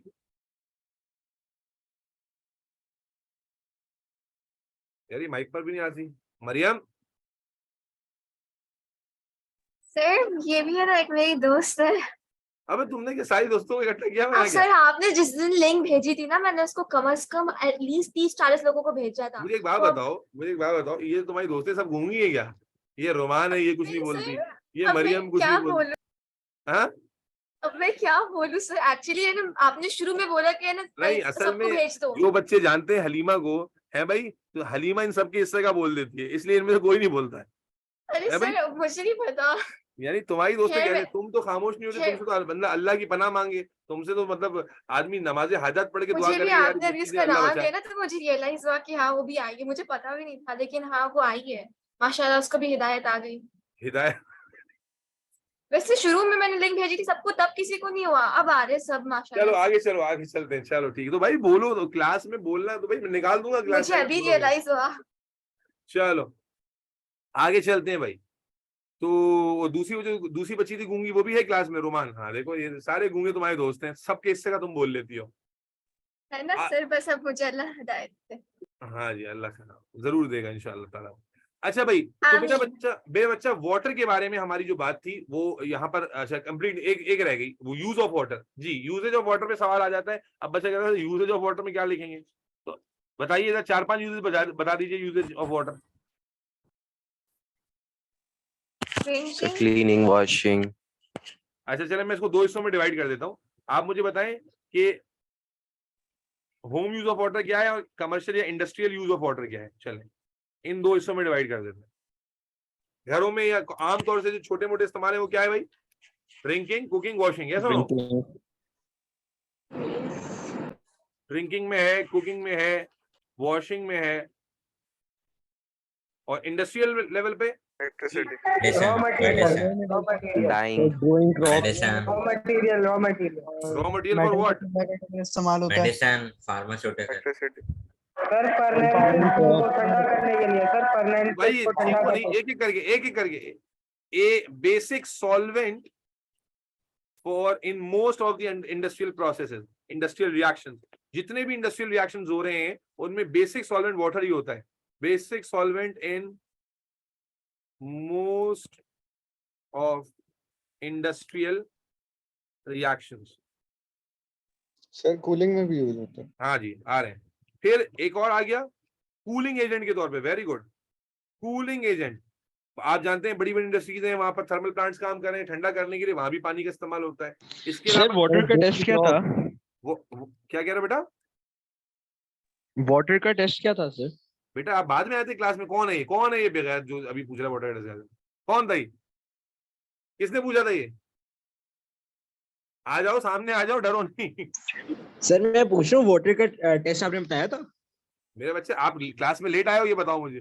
यस सर, मैं तकरीबन 15 मिनट्स लेट था। मेरे बच्चे, वाटर की टेस्ट से ही क्लास शुरू हुई है, ठीक है? Sorry sir, sorry. एक ग्लिम्स दिखा, ये रहा टेस्ट फॉर वाटर की हेडिंग। अभी दिखाऊंगा नहीं, अब आगे जा रहा हूँ। तो टाइम पे तुम लोग आते नहीं हो, बाद में देखना इसको, पीडीएफ भेजूंगा उसमें देख लेना।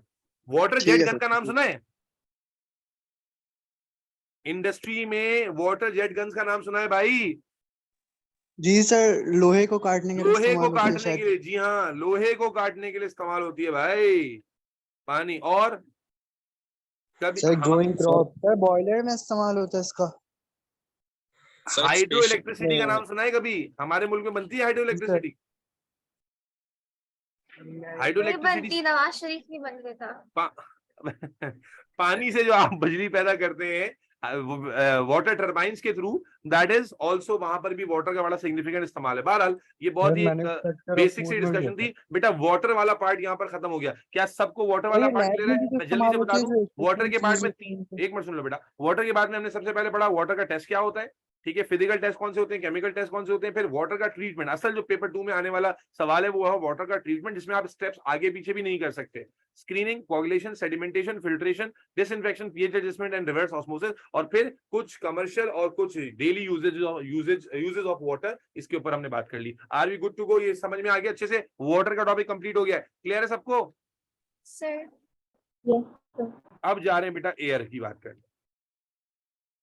सर ऊपर स्क्रॉल कर सकते हैं? I need to copy the बेटा इंडस्ट्रियल पीडीएफ भेज दूंगा, पीडीएफ से उतार लेना, पीडीएफ भेज दूंगा। अब इतना रुकूंगा तो फिर तो काम ही नहीं हो पाएगा ना, फिर मैं 2 बजा दूंगा, फिर सुबह कॉलेज भी जाना है यार हमें, तुम तो सोते रहोगे। तो इसलिए पीडीएफ भेजूंगा। फिर साथ साथ क्यों नहीं, इतना तो मैंने रोक रोक के कराया यार। ये देखो अल्लाह के बंदे, ये रिवीजन क्लास ऐसे होती है क्या? ये तो पूरी थ्योरी क्लास हो रही है, ठीक है। ये पीडीएफ भेजता हूँ ना भी ग्रुप पे। आप किसने पूछा है सवाल? पीडीएफ से उतार लेना, ठीक है। अगर कुछ नोट डाउन करने के लिए रह गया, और कोशिश करो साथ साथ नोट डाउन कर लिया करो। चलो बिस्मिल्लाह करते हैं बेटा। अब एयर की बात शुरू कर रहे हैं। एयर के बारे में आप अच्छे से जानते हैं कि हमारी जो एयर है वो एक प्योर कंपाउंड नहीं है, बल्कि एक मिक्सचर है। और किस चीज का मिक्सचर है? एयर की कॉम्पोजिशन बड़ी फेमस है, बचपन से आपने पढ़ी है। किस चीज का मिक्सचर है बताइए? नाइट्रोजन और ऑक्सीजन। प्राइमरी कंपोनेंट 2 है एयर के, कौन कौन से बेटा? नाइट्रोजन, ऑक्सीजन और नाइट्रोजन। नाइट्रोजन एंड, बोलो भाई, nitrogen and oxygen. Oxygen. Nitrogen लगभग कितनी होती है? 78। 78, और ऑक्सीजन लगभग कितनी होती है? 21, यस 20% के आसपास। यस और नो? yes. Yes sir. तो मेरे बच्चे ये तो प्राइमरी कंपोनेंट हो गया, ठीक है ना। अब इसके अलावा मुझे बताइए, इसको 21 कर लेते हैं क्योंकि हम कॉम्पोजिशन बुक वाली ले गए ना। तो वैसे अब काफी ऑक्सीजन का रेशो कम हो गया हवा में, लेकिन बहरहाल अभी तक बुक में 21 ही चल रहा है। तो 78% नाइट्रोजन है और फिर 21% के आसपास ऑक्सीजन है। और फिर सेकेंडरी कंपोनेंट्स में क्या आ जाता है, यानी इसके अलावा जो आर्गन, Carbon. जी बोले? आर्गन, आर्गन कैसा? Argon, very good. आर्गन और Carbon carbon dioxide. Dioxide green और house gases, humidity and etcetera. Etcetera का मतलब ये है कि इसके अलावा जो चीजें हवा में है वो इनसिग्निफिकेंट है, उनकी परसेंटेज बिल्कुल ही इनसिग्निफिकेंट है। अगर हम आर्गन की बात करें तो तकरीबन 0.9% के आसपास है। कार्बन डाइऑक्साइड की बात करें तो 0.03% के आसपास है। और ह्यूमिडिटी वेरिएबल होती है, ह्यूमिडिटी वेरिएबल होती है, दिन और रात में ही चेंज हो जाती है, तो इसलिए इसकी कोई परसेंटेज नहीं है। तो अगर हम एयर की कॉम्पोजिशन को, बेसिक कॉम्पोजिशन को बेटा एनालाइज करते हैं तो एयर के 2 हिस्से बनते हैं। एक प्राइमरी कंपोनेंट जो मेजर है, जिसमें 78% नाइट्रोजन है और 21% के करीब जो है वो ऑक्सीजन है। सेकेंडरी कंपोनेंट जो एयर कहा जाता है उसमें आर्गन है 0.9% करीब, और उसके बाद कार्बन डाइऑक्साइड है, और ह्यूमिडिटी जो है वो वेरिएबल है। वाटर ह्यूमिडिटी कहते हैं वाटर वेपर्स की तादाद को। ये एयर की बेसिक कॉम्पोजिशन है। Is that clear? Yes sir. अब मेरे बच्चा इसमें जो सवाल आ जाता है ना, मुझे बताओ एयर के अगर मिक्सचर को मुझे अलग अलग करना है चीजों को, तो कौन सा प्रोसेस काम करेगा? एक्सपेरिमेंटल टेक्निक में हम पढ़ चुके हैं, कौन सा प्रोसेस काम करेगा? Fractional distillation of air. मेरे बच्चा हमने क्या पढ़ा था एक्सपेरिमेंटल टेक्निक में, कि जब बहुत सारी चीजें एक साथ मिक्स हुई हुई हो, जिनका बॉइलिंग पॉइंट अलग अलग हो, तो हम क्या करते हैं उनकी सेपरेशन के लिए फ्रैक्शनल डिस्टिलेशन के मेथड को यूज करते हैं। यस और नो? Yes sir. ठीक है। अब मेरे बच्चा एयर की फ्रैक्शनल डिस्टिलेशन ये बहुत इंपॉर्टेंट है। ये पता नहीं प्रोसेस लिखने के लिए आएगा या नहीं, ये मुझे नहीं कह सकता, लेकिन एमसीक्यू में कई दफा आ चुका है। एमसीक्यू में कई दफा आया है कि भाई मेरे पास एयर मौजूद है, अब इस एयर के कंपोनेंट को मैंने अलग अलग करना है, कैसे करूंगा? ये सवाल कई दफा आ चुका है, एक दफा नहीं कई दफा आ चुका हुआ है, ठीक है ना। इसलिए मेरे बच्चे ये बहुत अच्छे से समझने वाली बात है। इसके स्टेप्स लिखवा देता हूं ताकि आसान हो जाए आपके लिए। मेरे बच्चे सबसे पहले क्या किया जाता है? Air is filtered out for dust. Air is filtered out for dust. सबसे पहले आप एयर में से डस्ट को रिमूव करोगे, कैसे? जो जैसे एसी फिल्टर में देखा है ना आपने, छोटे छोटे फिल्टर्स होते हैं, एसी में से जब हवा गुजर रही है तो डस्ट को रोक लेते हैं। तो सबसे पहले जिस एयर को आपने क्लीन करना है, जिस एयर की आपने फ्रैक्शनल डिस्टिलेशन करनी है, सबसे पहले आप उसमें से डस्ट को अलग करते हो। Is that clear? यस। उसके बाद मेरे बच्चे आप फिर एयर को कूल डाउन करना शुरू करते हो। ठीक है जी, एयर इज, बहुत अच्छे से सुनना क्योंकि एमसीक्यू में आएगा ये, cool down to -80 degree Celsius. -80 degree तक एयर को ठंडा करते जाते हो, ठंडा करते जाते हो, ठंडा करते जाते हो।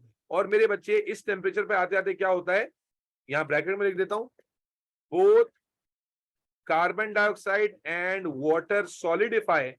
भाई एयर में कार्बन डाइऑक्साइड और वाटर थी, वाटर तो 0 डिग्री पे सॉलिडिफाई हो जाता है, और एयर गैस है। अब अगर उसमें से वाटर को सॉलिडिफाई कर लोगे तो गैस के मिक्सचर से अलग हो जाएगा, बोलो भाई। मैं एयर को ठंडा कर रहा हूं, जब ठंडा कर रहा हूं, एयर गैस है और उसमें से मैं ठंडा करता हूं, वाटर वेपर से वाटर लिक्विड बनता है या वाटर सॉलिड बनता है, तो क्या एयर में से अलग हो जाएगा, गैस में से अलग हो जाएगा खुद ब खुद?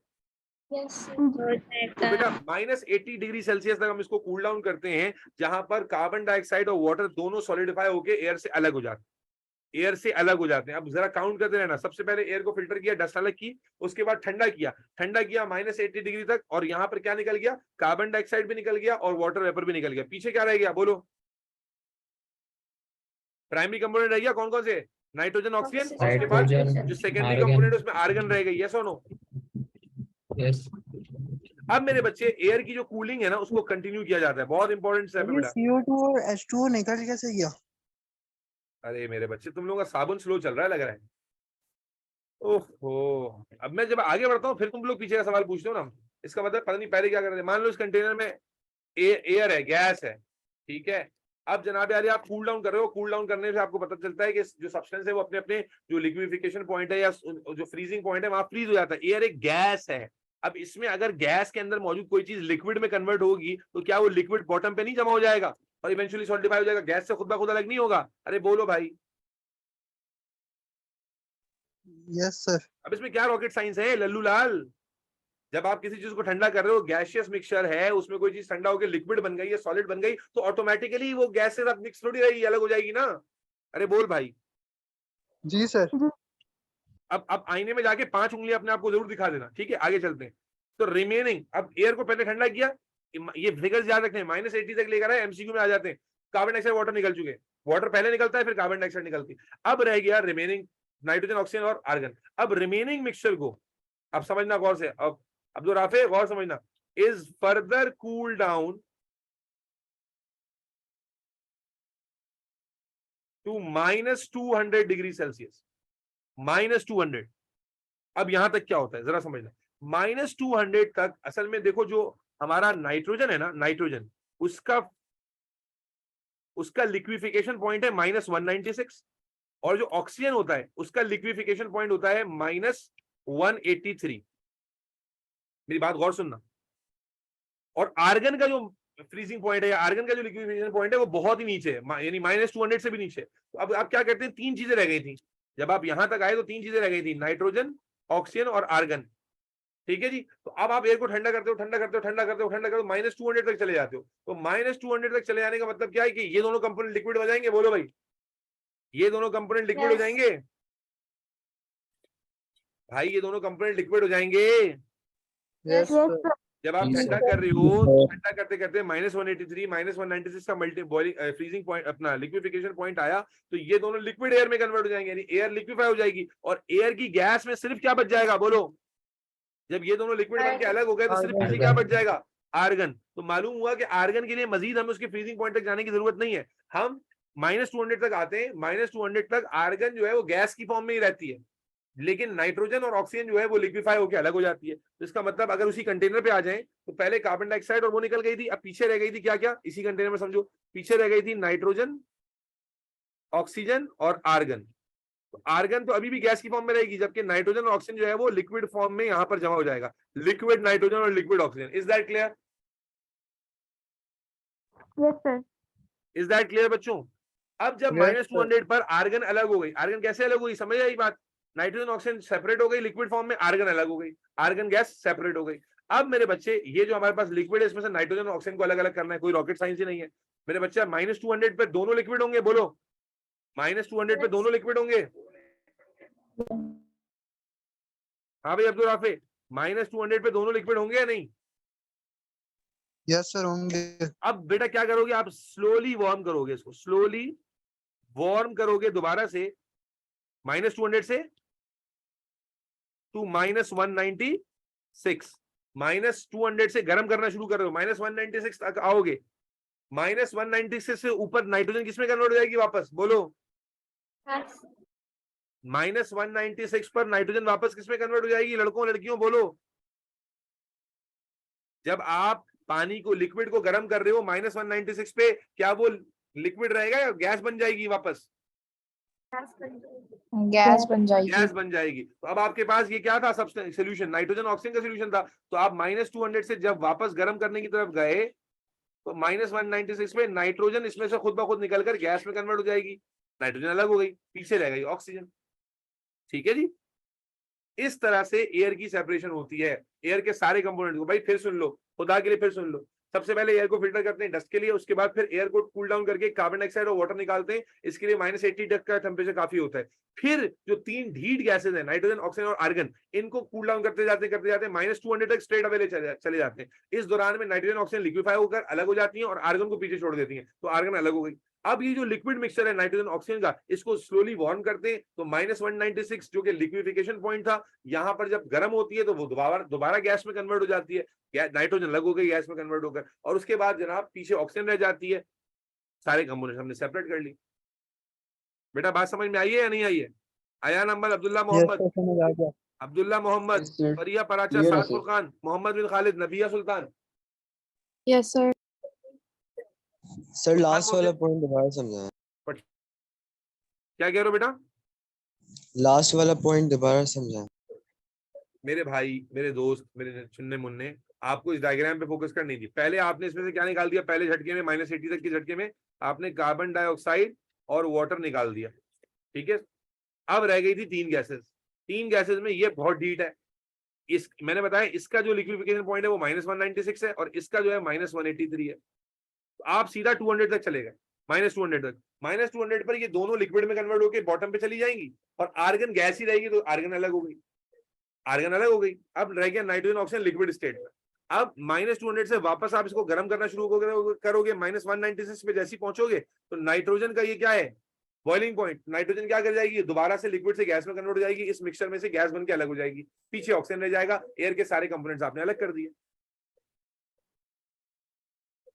शहीद जी सर समझ आ गया। बेटा इसमें सवाल ये आ जाता है कि सबसे पहले कौन सा कंपोनेंट अलग होगा। अगर मैं तुमसे पूछूं कि एयर की फ्रैक्शनल डिस्टिलेशन में सबसे आखिर में कौन सा कंपोनेंट अलग होगा? वाटर वाला नहीं। एयर की इस डिस्टिलेशन में, मुझे बड़ा सवाल बड़ा वाजे है, सोच के जवाब देना। ये जो पूरा प्रोसेस हमने पढ़ा है, इस प्रोसेस में सबसे आखिरी सब्सटेंस अलग होने वाला कौन सा है? ऑक्सीजन। हाँ जी, ऑक्सीजन। ऑक्सीजन। पूरी राम करता सुनाइए। पहले क्या निकला, कार्बन डाइऑक्साइड, सबसे पहले निकलेगा वाटर, सबसे पहले डस्ट, फिर निकला वाटर, फिर निकला कार्बन डाइऑक्साइड, फिर अलग हुई आर्गन, फिर उसके बाद अलग हुई नाइट्रोजन और आखिर में रह गई ऑक्सीजन। पूरी सीक्वेंस इसीलिए बताई थी कि अगर किसी पढ़ने के बाद भी एमसीक्यू गलत करोगे तो पढ़ने का फायदा क्या हुआ। भाई सबसे पहले डस्ट निकला, फिर वाटर निकला, फिर कार्बन डाइऑक्साइड निकली, फिर आर्गन अलग हुई, फिर नाइट्रोजन अलग हुई, फिर ऑक्सीजन मिली। ये सीक्वेंस आपके सामने लिखी हुई। अली फरहान, जी जी। फरिया पराचा, हुरिया, इंशरा सर, शाहजहां, सारा सर। सुल्तान। तो 2 सेक्शन होंगे यार, एक ही सेक्शन में सब बता जी रहे हैं। बेटा 2 सेक्शन होंगे क्या इसमें, आपने जो डायग्राम बनाई? 2 सेक्शन क्या मतलब, समझा नहीं मैं, दोबारा बोलो। मतलब एक ही में लिक्विड और गैस, मतलब एक ही जगह पे होंगे? अबे वो तो सेटअप कैसा होगा वो दफा करो ना यार उसको। हम कोई इंडस्ट्री में थोड़ी करें, हम यहाँ प्रिंसिपल करने बैठे हुए हैं। एयर की फ्रैक्शनल डिस्टिलेशन करने की जरूरत क्या है? कैसे निकालें? अगर मुझे एयर में से नाइट्रोजन अलग करनी कैसे करूं, बताओ मुझे। चलो तुम बता दो। अब आप कोई और कैसे जगह से नहीं मिलता, हैं? और कहीं और से नहीं मिलता? नहीं बताओ ना, बताओ मुझे, बताओ फिर। जमीन में से नहीं मिलता? यानी वो अगले बेवकूफ लगे हुए, उनको नहीं पता कोई और जुगाड़ी मेथड है, वो बेवकूफ की तरह ये कर रहे हैं। अरे भाई वो नहीं कहते सॉइल के अंदर नाइट्रोजन होता है, किसके अंदर? सॉइल में नहीं होता। बेटा ये किसी और को मत बोलना, किसी और को मत बोलना। ओके क्या कह रहे फिर वो सब नाइट्रोजन फिक्सेशन वो क्या होता है? सॉइल में होती है ना नाइट्रोजन। वो तो इतनी भी नाइट्रेट्स और dumb नहीं नाइट्राइट्स हूं मैं। हैं, और वो कहाँ से आ रहे हैं? नाइट्रोजन साइकिल नहीं पढ़ा? वो भी तो हवा से ही आते हैं, हवा के नाइट्रोजन से यार, खुदा की बंदी। तो फिर तो हम लोग भाई है ना अर्थ का फायदा उठा के वो लोग जब नाइट्रोजन फिक्स कर दे तो डायरेक्ट उधर से निकाल सकते हैं ना। बेटा वो तो एक नेचुरल वे है, बड़ा स्लो वे। इंडस्ट्री में नाइट्रोजन इस्तेमाल करनी है तो सॉइल पे डिपेंड करेंगे, हैं? खाद ले लेके जाके इंडस्ट्रियल फिल्टर में, इंडस्ट्रियल कंटेनर में डालेंगे, वहां बैक्टीरिया का इंतजार करेंगे कि बैक्टीरिया जो है ना सॉइल के गोबर को नाइट्रोजन में कैसे कन्वर्ट करेगा, हैं? बैठे रहेंगे, इंतजार करते रहेंगे। मैं चबलों वाली समझ बातें गई। करनी। मैं पूछ रही थी कि कहीं और से तो नहीं मिलता ना, तभी जाके इतनी that is another natural way, but that is a very slow way. वो तो नेचुरल बायोलॉजिकल साइकिल का पार्ट होता है भाई। यहाँ तो हम Okay. बात कर रहे हैं कमर्शियल पर्पस के लिए। बहरहाल बेटा एयर की फिल्ट्रेशन का अंदाजा देना मकसद था। मुझे हैरानी हो रही है कि ये जिस तरह के तुम लोग सवाल आ रहे हैं, ऐसा लग रहा है कि क्या मैं पहले, यानी क्या ये टॉपिक पहले दफा पढ़ा? स्कूल में नहीं पढ़ा तुम लोगों ने टॉपिक, है भाई? नहीं सर नहीं पढ़ा। है भाई अली फरहान? बहुत टाइम पहले पढ़ा था। बहुत टाइम क्लास पहले। 7 में। अपनी पैदाइश से पहले तो नहीं पढ़ लिया था तुमने? मायरा बेटा क्लियर है यहाँ तक? मायरा वागले बेटा कुछ बोल दिया करो, कहाँ हो तुम? Sir yes sir. Maas Khwaja नहीं है क्लास में? मास ख्वाजा है क्लास में? जी सर, जी सर, हेलो जी सर, मास समझ में आ गया? जी सर 100%। मास बढ़ चढ़ के बोला करो ताकि इनको पता चले डिसेंट लड़के कैसे होते हैं। कि मोहम्मद बिन खालिद और मास दोनों ही खामोश बैठे रहते हैं जी, और ये उनको पता चले पढ़ने वाले लड़के भी हैं क्लास में। बाहर आ सर, मैं बोलता हूँ। मैं डिसेंट नहीं हूँ। चलो एयर की बेटा, एयर की दो कंपोनेंट, प्राइमरी सेकेंडरी, दोनों की परसेंटेज बता दी। फ्रैक्शनल डिस्टिलेशन ऑफ एयर का प्रोसेस है, उसमें क्या करते हैं, कितना टेम्परेचर है, टेम्परेचर याद रखना, कौन पहले निकला कौन बाद में निकला याद रखना। लास्ट टॉपिक आ गया बेटा एयर से related, that is air pollutants. Air pollutants, air pollutants. बेटा ये टेबल मैं अब आपके सामने लगाने जा रहा हूँ, याद करें जिनको पहले भी पढ़ा है उनको मैंने कहा ये टेबल बना हुआ आता है, आधी बातें लिखी होती हैं, आधी बातें आपको लिखनी होती हैं, और 6 नंबर का यूजुअली टेबल आता है। ठीक है, तो ये 3-4 पोल्यूटेंट है एयर के, उनका सोर्स क्या है, उनका इफेक्ट क्या है, और उनसे छुटकारा कैसे हासिल करेंगे, इसके बारे में बात करेंगे। बजाय इसके कि मैं एक एक करके लिखूं, हम डायरेक्टली टेबल का इस्तेमाल करते हैं और वो टेबल आपके सामने लगाते हैं और फिर उसी से डिस्कस करते हैं।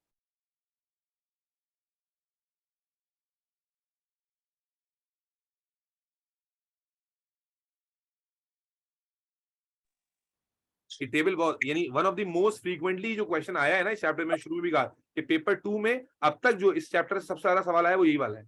पेपर 2 में ये आ गया बेटा टेबल। ठीक है, ये 4 अदद पॉल्यूटेंट्स हैं, इनके बारे में सवाल पूछा जाता है, 4 अदद, और इसके अलावा एक 5वां मैं बताऊंगा और। ठीक है, तो टोटल 5 पॉल्यूटेंट बताने लगा हूं, तो 4 अदद पॉल्यूटेंट्स आपके सामने यही मौजूद है। इसी तरह का टेबल बना होता है, कुछ बातें लिखी होती हैं, कुछ बातें मिसिंग होती हैं, और उन बातों को पूरा करना होता है। सबसे पहला जो हमारा पॉल्यूटेंट है वो कार्बन मोनोऑक्साइड है, कार्बन डाई नहीं, कार्बन डाई मैं अलग से लिख पाऊंगा अभी। कार्बन मोनोऑक्साइड, बेटा कार्बन मोनोऑक्साइड कहाँ बनता है आपको सोर्स पता होनी चाहिए, आप ऑर्गेनिक भी पढ़ चुके हो, कब बनता है? Incomplete combustion. बोलो भाई, इनकम्प्लीट कंबशन करता है। ठीक है, चाहे वो इंजन में हो, गाड़ियों का इंजन हो या इंडस्ट्री में बड़े बड़े इंजन हो, जब भी किसी फ्यूल की इनकम्प्लीट कंबशन होती है तो आप जानते हो कि इनकम्प्लीट कंबशन ऑफ फ्यूल में कार्बन मोनोऑक्साइड प्रोड्यूस होता है। यस और नो?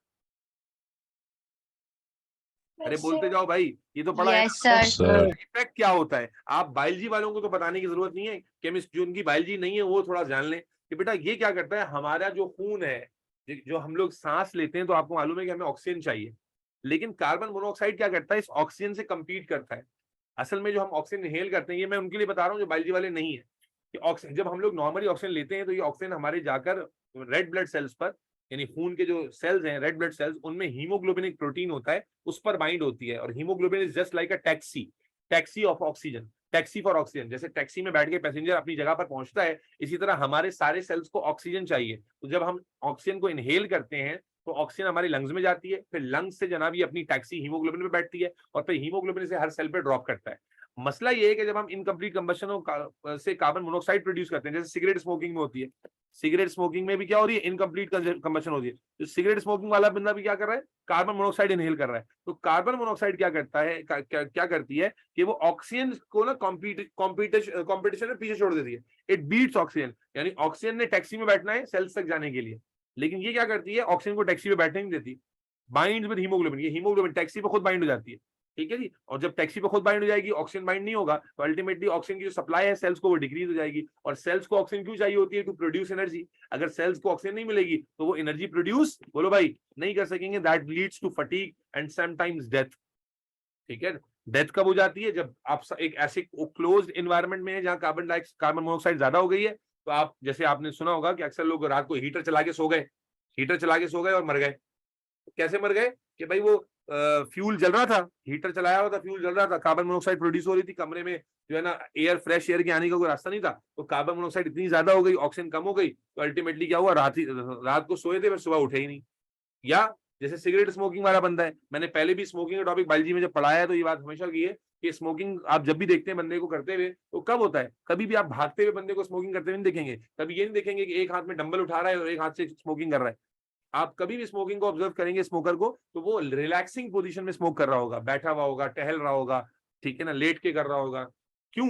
क्योंकि जब ये बॉडी का नेचुरल मैकेनिज्म है कि अगर बॉडी को पता है कि जब वो स्मोकिंग कर रहा है तो उस वक्त वो कार्बन मोनोऑक्साइड हैवी क्वांटिटी में ले रहा है, तो इस वक्त सेल्स की जो ऑक्सीजन सप्लाई है वो बहुत ही डिक्रीज हुई है। तो इसलिए आप करके देख लीजिएगा, अगर आप में से कोई स्मोक करता है तो स्मोक करते करते आप भागने की कोशिश कीजिएगा, थोड़े से जरा सा आप भागेंगे 4-5 कदम, आपके सांस उखड़ने लग जाएगा। क्यों? क्योंकि उस वक्त आपकी स्मोकिंग की वजह से कार्बन मोनोऑक्साइड बहुत ज्यादा आप इनहेल कर रहे हो और ऑक्सीजन प्रॉपर्ली सेल्स तक पहुंच ही नहीं पा रही, जिसकी वजह से सेल्स को जब एनर्जी नहीं मिलेगी तो cells won't be able to work.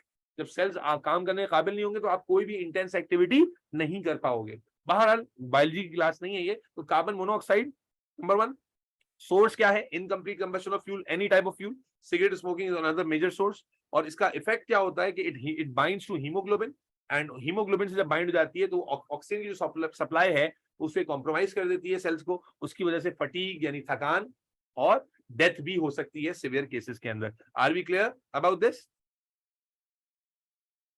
Yes sir. इसके अंदर एक और हम कॉलम ऐड कर देते हैं, प्रिवेंट यानी सोल्यूशन क्या है, इसका प्रॉब्लम का सोल्यूशन क्या है। तो सोल्यूशन कार्बन मोनोऑक्साइड के लिए जो गाड़ियों के अंदर सोल्यूशन होता है वो क्या होता है, कैटालिटिक कन्वर्टर। गाड़ियों के जो इंजन में कार्बन मोनोऑक्साइड प्रोड्यूस होती है उसके लिए कैटालिटिक कन्वर्टर होता है। ये कैटालिटिक कन्वर्टर थोड़ी देर बाद अलग से पढ़ेंगे, अभी याद रखें कैटालिटिक कन्वर्टर कार्बन मोनोऑक्साइड की पोल्यूटेंट को जो है ना वो ठिकाने लगा सकता है। पहला पोल्यूटेंट समझ में आ गया भाई, कार्बन मोनोऑक्साइड सबको क्लियर है, कहां से प्रोड्यूस हो रहा है, incomplete combustion of any type of fuel specially in the car engine, cigarette smoking. क्या इफेक्ट होता है, bind with haemoglobin, compromising the supply of oxygen, leads to fatigue and death, sometimes severe cases में death. Solution क्या है, carbon monoxide खासतौर पे गाड़ियों के इंजन में जो बन रही है उसके लिए कैटालिटिक कन्वर्टर का इस्तेमाल किया जाए। बेटा कोई सवाल है तो आगे पूछो, वरना आगे बढ़ रहा हूं मैं। अब्दुल्ला, अब्दुल राफे, अली फरहान, अलीमा, आगे बढ़ूं, Huriya, Laiba? Yes, sir. All clear. Next बेटा हमारे पास आ गया जी sir. Sulphur dioxide. Sulphur dioxide क्या होता है, ये मेरे बच्चे जो हमारा इंडस्ट्रियल फ्यूल है ना, जो फॉसिल फ्यूल हम इंडस्ट्री में जला रहे हैं जिसको फर्नेस ऑयल वगैरह कहते हैं, इन सब में ना सल्फर की इंप्योरिटी शामिल होती है। देखो लिखा हुआ भी क्या है, hydrocarbon burn with sulphur impurities. ऐसा हाइड्रोकार्बन, देखो पेट्रोल डीजल जो हम लोग जला रहे हैं वो तो जो है ना वो तो काफी प्योरीफाई होकर आता है, लेकिन इंडस्ट्री के अंदर जो फर्नेस ऑयल होता है वो एक रिलेटिवली रॉ ऑयल होता है, रॉ फॉर्म होती है। इस वजह से उसके अंदर बहुत सारी इंप्योरिटीज होती हैं, क्योंकि इंडस्ट्री में जलाने का मकसद असल में हीट एनर्जी हासिल करना होता है बड़े बड़े प्लांट्स के लिए।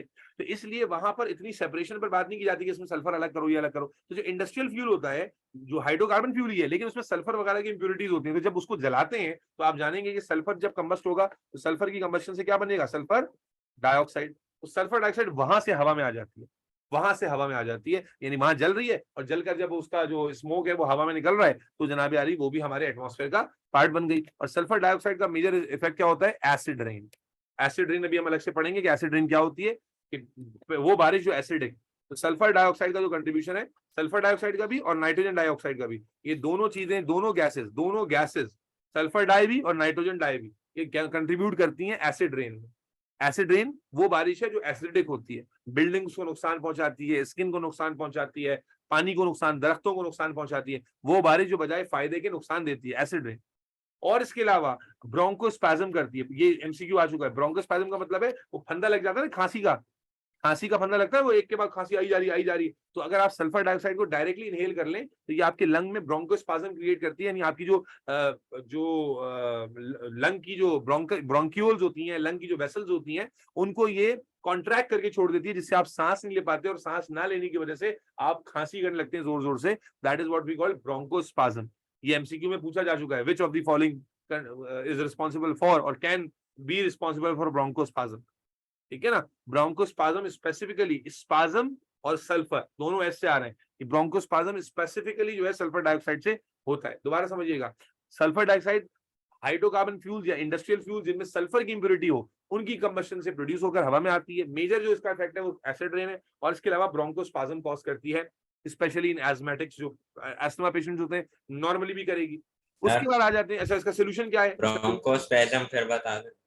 ब्रोंकोस्पैज्म कहते हैं बेटा, ब्रोंकस हमारे लंग में जो पाइप्स है ना एयर के, उनको कहा जाता है। तो ब्रोंकोस्पैज्म का मतलब है उन पाइप्स का कॉन्ट्रैक्ट कर जाना। उन पाइप, जब सल्फर डाइऑक्साइड गैस उन पाइप्स में जाके लगती है तो वो पाइप्स इरिटेट होते हैं और कॉन्स्ट्रिक्ट कर जाते हैं, बंद हो जाता है उनका मुंह। जब मुंह बंद हो जाएगा तो हवा पास नहीं होगी, जब हवा पास नहीं होगी तो आप खांसोगे जोर जोर से ताकि पाथवे खुले। इस कंडीशन को ब्रोंकोस्पैज्म कहते हैं। जैसे वो दमे का दौरा पड़ता है ना, दमे का दौरा आपने देखा होगा ना, टीबी या दमे के पेशेंट को जो दौरा पड़ता है खांसी का, that is what bronchospasm is.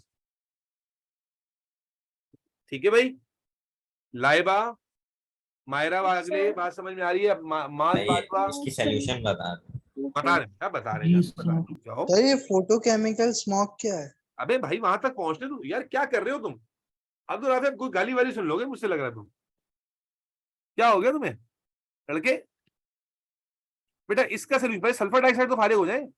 Desulphurisation, इसका सोल्यूशन क्या होता है? Desulphurisation. What is the solution to remove sulfur dioxide? Is desulfurization. What is desulfurization? देखो भाई, आपने इंडस्ट्री में फर्नेस ऑयल जलाया, अब फर्नेस ऑयल में तो सल्फर था, अब उसको पहले सल्फर को अलग करते हो तो बड़ा फिर खर्चा बढ़ेगा। तो हम क्या करते हैं, बोलते हैं भाई सल्फर को अलग ना करो, लेकिन ये जो इंडस्ट्रियल फ्यूल को जलाने से धुआं बनेगा जिसमें सल्फर डाइऑक्साइड शामिल है, इस धुएं को डायरेक्टली हवा में ना छोड़ो, बल्कि आप जो हमारा एग्जॉस्ट पाइप है जहां से धुआं जाएगा, उस पूरे पाइप को आप कोट कर दो डीसल्फराइजिंग एजेंट से, like calcium carbonate, like calcium oxide, like calcium hydroxide. ये डीसल्फराइजिंग एजेंट्स होते हैं। क्या मतलब? ये ना सल्फर डाइऑक्साइड से खुशी खुशी रिएक्ट कर जाते हैं। ये सल्फर डाइऑक्साइड से खुशी खुशी क्या कर जाते हैं? रिएक्ट करना पसंद करते हैं। तो आप क्या करते हो कि जनाब, आप बजाय इसके जो फर्नेस ऑयल है उसमें से सल्फर अलग करो, आप बोलते हो भाई इसको जलाओ, जल के जो धुआं होगा ना, वो जिस पाइप के थ्रू गुजरेगा, उस पाइप में हमने जनाबे आली ये इनकी डीसल्फराइजिंग एजेंट्स की कोटिंग करनी है, ताकि जो उसमें सल्फर डाइऑक्साइड का कंपोनेंट है वो हवा में जाने से पहले इनसे कंबाइन होकर यहीं रुक जाए, यहां रुक जाए, और हवा में जनाबे आली ना शामिल हो, एटमॉस्फेयर में शामिल ना हो। इसको हम कहते हैं डीसल्फराइजेशन। तो इंडस्ट्री में, एक स्टैंडर्ड इंडस्ट्री जहां पर बड़े बड़े हैवी अमाउंट में फर्नेस ऑयल का इस्तेमाल होता है, वहां पर जो एग्जॉस्ट का उनका सिस्टम होता है उसमें वो डीसल्फराइजेशन का इंतजाम करते हैं, यानी सल्फर डाइऑक्साइड को एटमॉस्फेयर में जाने से पहले ही रोकने की कोशिश की जाती है। तो that is the solution to get rid of sulphur impurity और sulphur dioxide in the atmosphere. Are we clear? दो इंप्योरिटीज कंप्लीट हो गई, carbon monoxide, Yes, sulphur sir. Dioxide. अब कोई क्वेश्चन है इन दोनों के हवाले से पूछो बेटा, फिर आगे चलता हूं। भाई कोई क्वेश्चन है तो पूछो। क्या हो गया? सो गए हो नहीं, क्या? सर। सब नहीं। समझ आ गई? चलो अब आगे आ जाते हैं, नेक्स्ट उस पे आ जाते हैं बेटा, नेक्स्ट आ जाते हैं। नेक्स्ट क्वेश्चन क्या है हमारा मेरे बच्चे? नेक्स्ट जो गैस है वो है नाइट्रोजन ऑक्साइड या नाइट्रोजन डाइऑक्साइड। NO भी हो सकती है, एक्स क्यों लिखा हुआ है? क्योंकि NO भी हो सकती है, NO2 भी हो सकती है, दोनों ही पॉल्यूटेंट्स है और दोनों का इफेक्ट सेम ही है। तो इसलिए जो है वो, इसको हम NOx लिख रहे हैं, लेकिन नाइट्रोजन की ऑक्साइड, लेकिन ये NO भी हो सकती है, नाइट्रस ऑक्साइड, और NO2 nitrogen dioxide. Nitrous oxide, nitrogen dioxide. बेटा ये कहाँ बनती है? इसके बनने के दो सोर्सेज हैं। देखो, हवा में नाइट्रोजन ऑक्सीजन मौजूद है और जाहिर है नाइट्रोजन ऑक्साइड बनाने के लिए इनको आपस में रिएक्ट करना पड़ेगा। वैसे ये दोनों बहुत स्टेबल हैं, बहुत हाईली स्टेबल हैं, आपस में रिएक्ट नहीं करते। लेकिन अगर इनको कोई भी ऐसी सिचुएशन मिल जाए जहां पर एनर्जी बहुत ज्यादा हो, जिसको हम कहते हैं एक्टिवेशन एनर्जी, आपने केमिस्ट्री में पढ़ा है कि एक्टिवेशन एनर्जी बहुत ज्यादा होगी तो जनाब वाली रिएक्शन हो जाएगा। तो मेरे बच्चे क्या है कि नाइट्रोजन ऑक्सीजन वैसे तो बहुत स्टेबल है, हमारे एनवायरनमेंट में एटमॉस्फेयर में रिएक्ट नहीं करते, लेकिन अगर ये किसी ऐसी सिचुएशन में इकट्ठा हो जाए जहां पर एनर्जी बहुत ज्यादा है, जैसे कि इलेक्ट्रिक स्पार्क, बिजली कड़कती है ना, इसमें इलेक्ट्रिक स्पार्क है, बहुत ज्यादा एनर्जी है उस स्पार्क के अंदर, अगर इलेक्ट्रिक स्पार्क हवा में पड़ता है तो बस ये दोनों जो है वो आपस में रिएक्ट कर जाते हैं क्योंकि एनर्जी मिल जाती है इनको ज्यादा। इसी तरह गाड़ी का इंजन, गाड़ी का जो इंजन है, हवा उसमें मुसलसल जा रही है और हवा में नाइट्रोजन ऑक्सीजन है, हवा गाड़ी में मुसलसल जारी होती है और इंजन का जो टेम्परेचर होता है बहुत ज्यादा होता है। जब गाड़ी चल रही है, दौड़ रही है, गाड़ी है या ट्रक है, तो उसका टेम्परेचर बहुत ज्यादा होता है। तो उस टेम्परेचर पर, जब हाई टेम्परेचर पर हवा उसमें एंटर होती है तो nitrogen oxygen again you at high energy condition आपस में रिएक्ट करती हैं, और जब रिएक्ट करती हैं तो क्या बनाती हैं, या तो नाइट्रस ऑक्साइड या नाइट्रोजन, बोलो भाई, डाइऑक्साइड। तो मेरे बच्चे ये क्या, इससे कहाँ बनती है, क्या लिखा हुआ है, ये लिखा हुआ है high temperature that trigger a reaction. Normally nitrogen oxygen react नहीं करती, लेकिन कहीं पर भी high temperature, high energy condition आ जाए, हाई एनर्जी कंडीशन मैंने अभी बताया आपको कि इलेक्ट्रिक स्पार्क हो रहा है हवा में या गाड़ी के एग्जॉस्ट के अंदर हाई एनर्जी है, तो उन कंडीशंस पर फिर नाइट्रोजन ऑक्सीजन जो है आपस में रिएक्ट करती है और रिएक्ट करके ऑक्साइड्स बना लेती है। Is that clear? Yes sir. ठीक है। अब उसके बाद मेरे बच्चे इसका इफेक्ट क्या होता है, तो याद रखें सल्फर डाइऑक्साइड और नाइट्रोजन डाइऑक्साइड दोनों ही one of the major gases हैं जो एसिड रेन में कंट्रीब्यूट करती है। एसिड रेन में क्या करती है भाई, कंट्रीब्यूट करती है। लेकिन मेरे बच्चों इसके अलावा एक स्पेशल फीचर भी है जो इसके अंदर मौजूद है, that is photo chemical smog. ये क्या होता है मेरे बच्चे, ये अब बढ़ते हुए टाइम के साथ और ज्यादा होता जा रहा है। ये होते हैं धोखेबाज किस्म के बादल। बादल क्या है असल में, फोटोकेमिकल स्मॉग का जो है ना कॉन्सेप्ट क्या है, होता ये है कि जो नाइट्रोजन की ऑक्साइड्स है ना, ये ऊपर जाती हैं हवा में, एटमॉस्फेयर की लेयर है, फिर एटमॉस्फेयर के बाद आपको पता है स्ट्रेटोस्फेयर की लेयर होती है, जहां ओजोन का नाम आपने सुना होगा, ओजोन। तो बेसिकली होता क्या है कि नाइट्रोजन की जो ऑक्साइड्स हैं ये जाके ना, जब वो ऊपर जाती हैं स्ट्रेटोस्फेयर की लेयर में, तो वहां ये ओजोन से कंबाइन हो जाती है, क्योंकि वहां सनलाइट आ रही होती है, एनर्जी आ रही होती है, और एनर्जी की वजह से वहां पर भी टेम्परेचर ज्यादा होता है। तो नाइट्रोजन जो ऑक्साइड्स हैं ये ओजोन के साथ कंबाइन हो जाती हैं और ये जो है ना एक इमल्जन बनाती हैं, एक सस्पेंशन बनाती हैं जो देखने में क्लाउडी लगता है।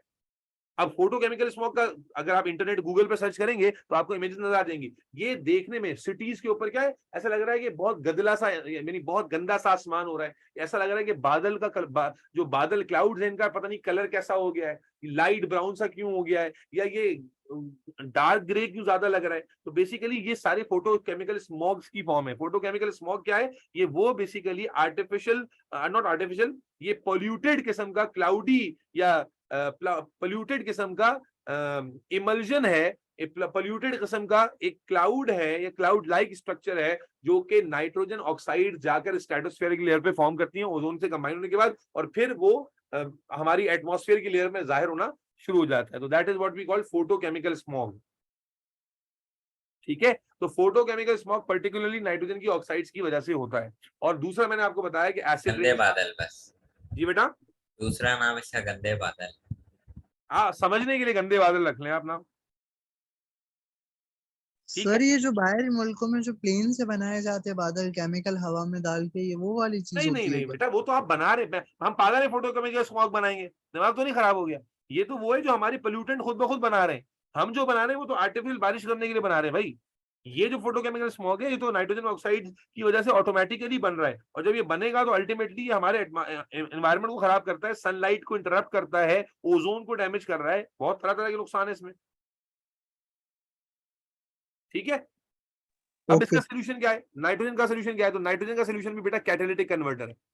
क्योंकि मेजरली गाड़ियों में बिजली कड़कना तो हर वक्त नहीं होता रहता ना, लेकिन गाड़ी के अंदर जो प्रोड्यूस हो रही है तो हर वक्त प्रोड्यूस हो रही है। तो गाड़ियों के अंदर जो कैटालिटिक कन्वर्टर है, तो समझना कैटालिटिक कन्वर्टर कार्बन मोनोऑक्साइड और नाइट्रोजन की ऑक्साइड्स दोनों को डील करता है, इसलिए गाड़ियों में कैटालिटिक कन्वर्टर जो है ना बड़ा जरूरी है। कैसे करता है थोड़ी देर में बताता हूँ।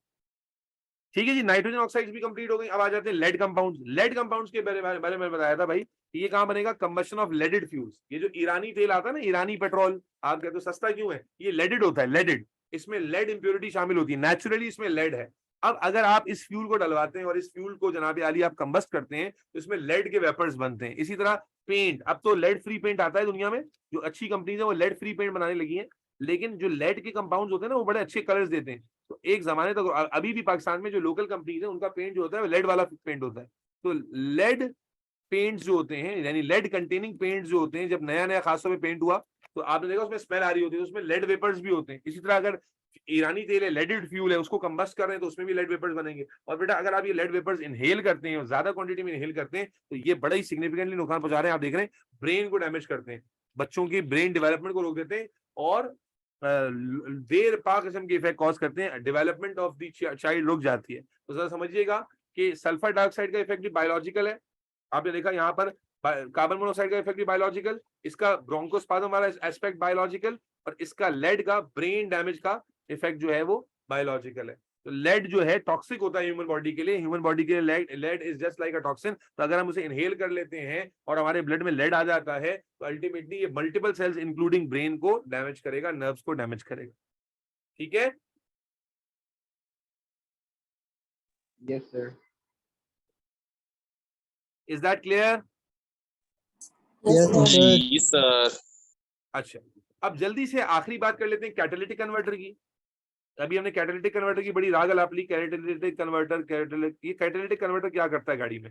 देखो अभी हमने बताया था गाड़ी के अंदर दो मेजर पोल्यूटेंट है, कार्बन मोनोऑक्साइड। आखिरी वाले का क्या सोल्यूशन है? जी बेटा, आखिरी वाले का क्या सोल्यूशन है? Lead compound. अब हाँ सोल्यूशन क्या है भाई? आप लेडेड फ्यूल इस्तेमाल ना करें और लेड फ्री पेंट इस्तेमाल करें, बस यही सोल्यूशन है इसका। ठीक है, ईरानी तेल इस्तेमाल ना करें। अब आ जाओ कैटालिटिक कन्वर्टर। बेटा कैटालिटिक कन्वर्टर क्या करता है? देखो नाइट्रोजन की ऑक्साइड प्रोड्यूस हुई, कार्बन की मोनोऑक्साइड प्रोड्यूस हुई। ये कैटालिटिक कन्वर्टर में होता है प्लैटिनम कैटलिस्ट, प्लैटिनम या रोडियम, प्लैटिनम या रोडियम कैटलिस्ट, ये दो कैटलिस्ट इस्तेमाल होते हैं जो ट्रांजिशन मेटल्स हैं। अब आपको मालूम है कि क्या हुआ? नाइट्रोजन और ऑक्सीजन के रिएक्शन से, नाइट्रोजन और ऑक्सीजन के रिएक्शन से NO बनी, कार के इंजन में टेम्परेचर ज्यादा होने की वजह से ये बनी, और फिर इनकम्प्लीट कंबशन ऑफ फ्यूल की इनकम्प्लीट कंबशन से ये बनी। अब ये क्या है? दोनों अगर हवा में निकल जाए दोनों नुकसान है। ये ह्यूमन के लिए बायोलॉजिकली टॉक्सिक, अभी मैंने बताया क्या टॉक्सिसिटी बताई थी हनीमा, ये क्या करेगी? ऑक्सीजन सप्लाई को ब्लॉक करती है ना। और नाइट्रोजन मोनोऑक्साइड के लिए क्या बताया हमने? फोटोकेमिकल स्मोक कॉज करेगी, एसिड रेन, तो हवा में निकल गई दोनों प्रॉब्लम करेंगे। तो बेटा कैटालिटिक कन्वर्टर क्या करता है? इनको आपस में भिड़ा देता है। आपस में भिड़ाने का मतलब क्या होता है? नाइट्रोजन अपनी ऑक्सीजन इसको दे देता है, नाइट्रोजन जब अपनी ऑक्सीजन दे देगा तो ये बन जाता है नाइट्रोजन गैस, जो कि बिल्कुल लेस हार्मफुल है, यानी बिल्कुल लेस टॉक्सिक है। और कार्बन ऑक्सीजन गेन करके किसमें कन्वर्ट हो जाता है? कार्बन डाइऑक्साइड में। तो कार्बन डाइऑक्साइड भी पोल्यूटेंट ही हो सकता है अगर बहुत ज्यादा क्वांटिटी में चला जाए, लेकिन it is not that toxic as compare to carbon monoxide. तो कैटालिटिक कन्वर्टर बड़ा सिंपल सा काम कर रहा है, अगर समझने की गौर से देखा जाए तो जो दो पोल्यूटेंट्स मेजर थे इनको दोनों को आपस में लड़वा देता है, और इनके आपस में लड़ाई का फायदा हासिल होता है कि नाइट्रोजन अपना ऑक्सीजन जो है, ये रिडॉक्स रिएक्शन है, नाइट्रोजन ऑक्सीजन लूज करता है, कार्बन गेन कर लेता है। ठीक है ना। तो नाइट्रोजन जो है अपना ऑक्सीजन कार्बन को देता है, कार्बन कार्बन डाइऑक्साइड में कन्वर्ट हो जाता है, और नाइट्रोजन जो है वो नाइट्रोजन की जो ऑक्साइड है वो नाइट्रोजन में कन्वर्ट हो जाती है। आप जान रहे हैं इसका तो कोई नुकसान है ही नहीं, ये तो नेचुरल कंपोनेंट है, और ये भी नेचुरल कंपोनेंट है। हाँ, अगर बहुत ज्यादा होगा हवा में तो फिर जाहिर है कार्बन डाइऑक्साइड से नुकसान हो सकता है, लेकिन नाइट्रोजन से कोई नुकसान नहीं है। तो इस तरह से कैटालिटिक कन्वर्टर जो है इन दो मेजर एटमॉस्फेरिक पॉल्यूटेंट्स को हवा में निकलने से पहले ही उनको उनका कला कुमा कर देता है, उनसे छुटकारा हासिल करा देता है, उनकी टॉक्सिसिटी को, उनके हार्मफुल इफेक्ट को खत्म कर देता है। Is that clear? हो गया सर, बस। क्या ये बात समझ में आई बच्चों को? नहीं आई? यस सर, समझ आ गया। यस सर, समझ आ बस गई। बस आखिरी बात रह गई कार्बन डाइऑक्साइड की, बस वो करके खत्म करते हैं, चैप्टर खत्म हो रहा है हमारा। कार्बन डाइऑक्साइड जो कि पॉल्यूटेंट लिस्ट में नहीं था, आपको मालूम है क्यों नहीं था? क्योंकि हमारे नेचुरल एनवायरनमेंट में कार्बन डाइऑक्साइड है। क्यों है? देखो carbon dioxide is a green house gas. तुम्हारे सिलेबस में दो गैसेस ग्रीन हाउस है, याद रखना, carbon dioxide and methane. Carbon dioxide और मीथेन ग्रीन हाउस गैसेज हैं। ग्रीन हाउस गैस किसे कहते हैं? देखो ग्रीन हाउस गैस, एक तो बचपन से ये टर्म सुना हुआ है लेकिन अक्सर बच्चों को पता ही नहीं होता इसका मतलब क्या है। देखो मान लो ये हमारी अर्थ है, सरफेस है, और ये सन है, और ये हमारा एटमॉस्फेयर है। ठीक है ना, एटमॉस्फेयर है, तो सन से एनर्जी आ रही है। ठीक है ना। अब अगर एटमॉस्फेयर में एनर्जी ट्रैप ना हो तो सारी एनर्जी जमीन में चली जाएगी और जमीन के कोर पे चली जाएगी, एटमॉस्फेयर में कोई एनर्जी नहीं होगी। जब एटमॉस्फेयर में एनर्जी नहीं होगी तो एटमॉस्फेयर का टेम्परेचर बहुत ही कम होगा, जिंदगी पॉसिबल नहीं होगी इसके लिए। एटमॉस्फेयर में ऑर्गेनिज्म के जिंदा रहने के लिए एक अप्रोप्रिएट टेम्परेचर चाहिए। तो अल्लाह ताला ने क्या किया है कि एटमॉस्फेयर में कुछ गैसेस रखी हैं जो ग्रीन हाउस गैसेस हैं, जैसे मीथेन और कार्बन डाइऑक्साइड। इनका क्या काम होता है? जैसे कार्बन डाइऑक्साइड हवा में मौजूद है या इवन मीथेन है, तो इनका क्या काम होता है कि जब सनलाइट से एनर्जी आती है ना, they have the ability to trap some amount of energy.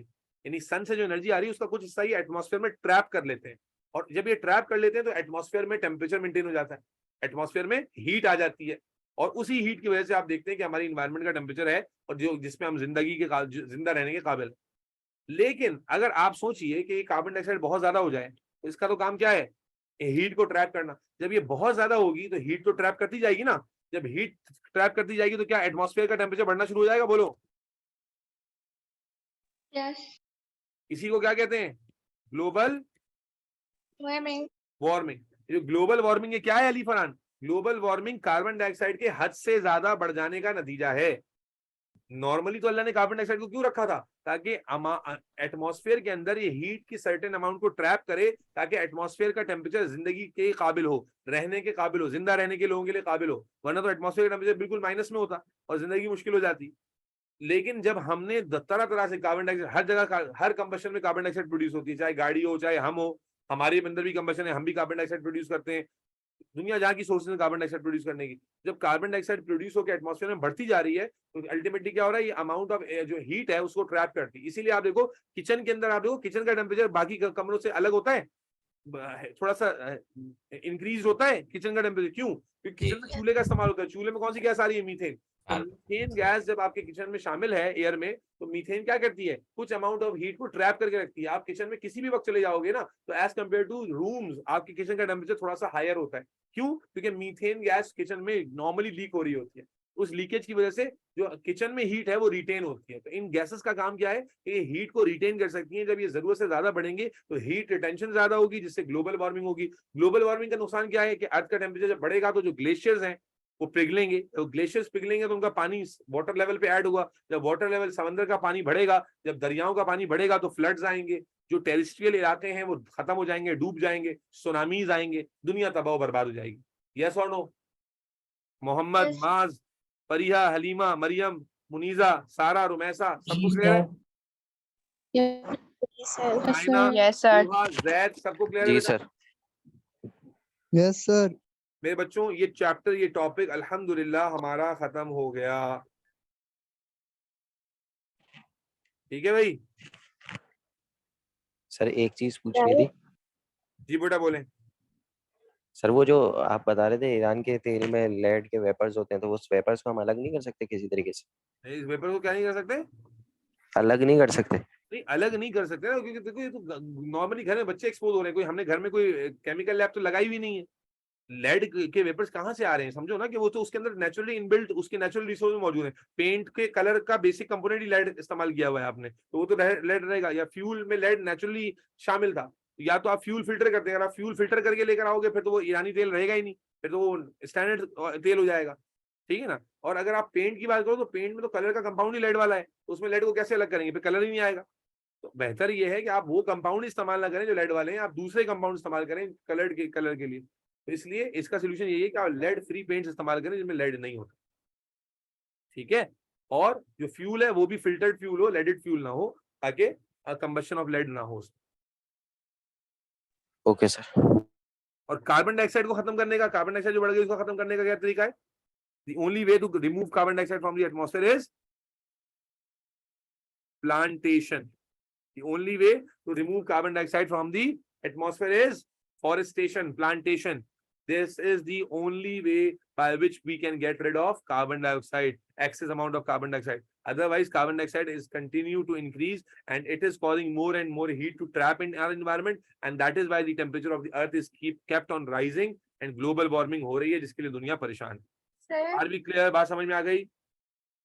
Yes sir. कैसा लगा मीथेन चैप्टर? के सही वो था? सोर्सेस क्या थे? Source is any type of combustion is a source. अरे सर वो है ना, क्या कहते हैं, पासवर्ड में क्वेश्चन था कि एक्सेप्ट ऑफ हाइड्रोकार्बन्स मीथेन कहाँ से मिल सकता है? क्या चीज कहाँ मिल सकता है? Like methane gas, where else can you attain methane bacterial gas? Decomposition है बेटा। मीथेन के बारे में तो फेमस है ना बच्चे। इट इज अ गैस अच्छा। Produced by bacterial decomposition. सही है, बस ये पूछना था। सर जी बेटा। सर आपने बोला था कॉन्टैक्ट और हेबर प्रोसेस की वीडियो देख लेना अपने मेरे यूट्यूब बच्चे चैनल। तो हाँ, तो तुमने याद ही नहीं लाया, मुझे वीडियो भेजनी थी तुम लोगों को। तो सर उस आपकी यूट्यूब पे सिर्फ हेबर प्रोसेस की वीडियो है। हाँ नहीं, मुझे असल में वो वाली वीडियो नहीं भेजनी थी। मैंने देखा वो दूसरी, मुझे आपको दूसरी वीडियो भेजनी थी। हेबर कॉन्ट्रैक्ट पूरा है उसके अंदर, तो वो मुझे याद ही नहीं लाता। तुम लोग अभी याद दिलाते हो, अभी भेजता हूँ मैं। जी सर। ठीक है बेटा, ये चैप्टर खत्म हो गया अल्हम्दुलिल्लाह, अल्लाह ताला आप लोगों को जज़ाय खैर दे। इस चैप्टर को जितना मैंने पढ़ा है इतना याद रखना है, इसके अलावा एक वर्ड भी एक्स्ट्रा याद नहीं रखना है इसके अंदर, ठीक है? सारा पढ़ा दिया, कुछ भी छोड़ा नहीं है। चलो अपना ख्याल रखें, अल्लाह हाफिज।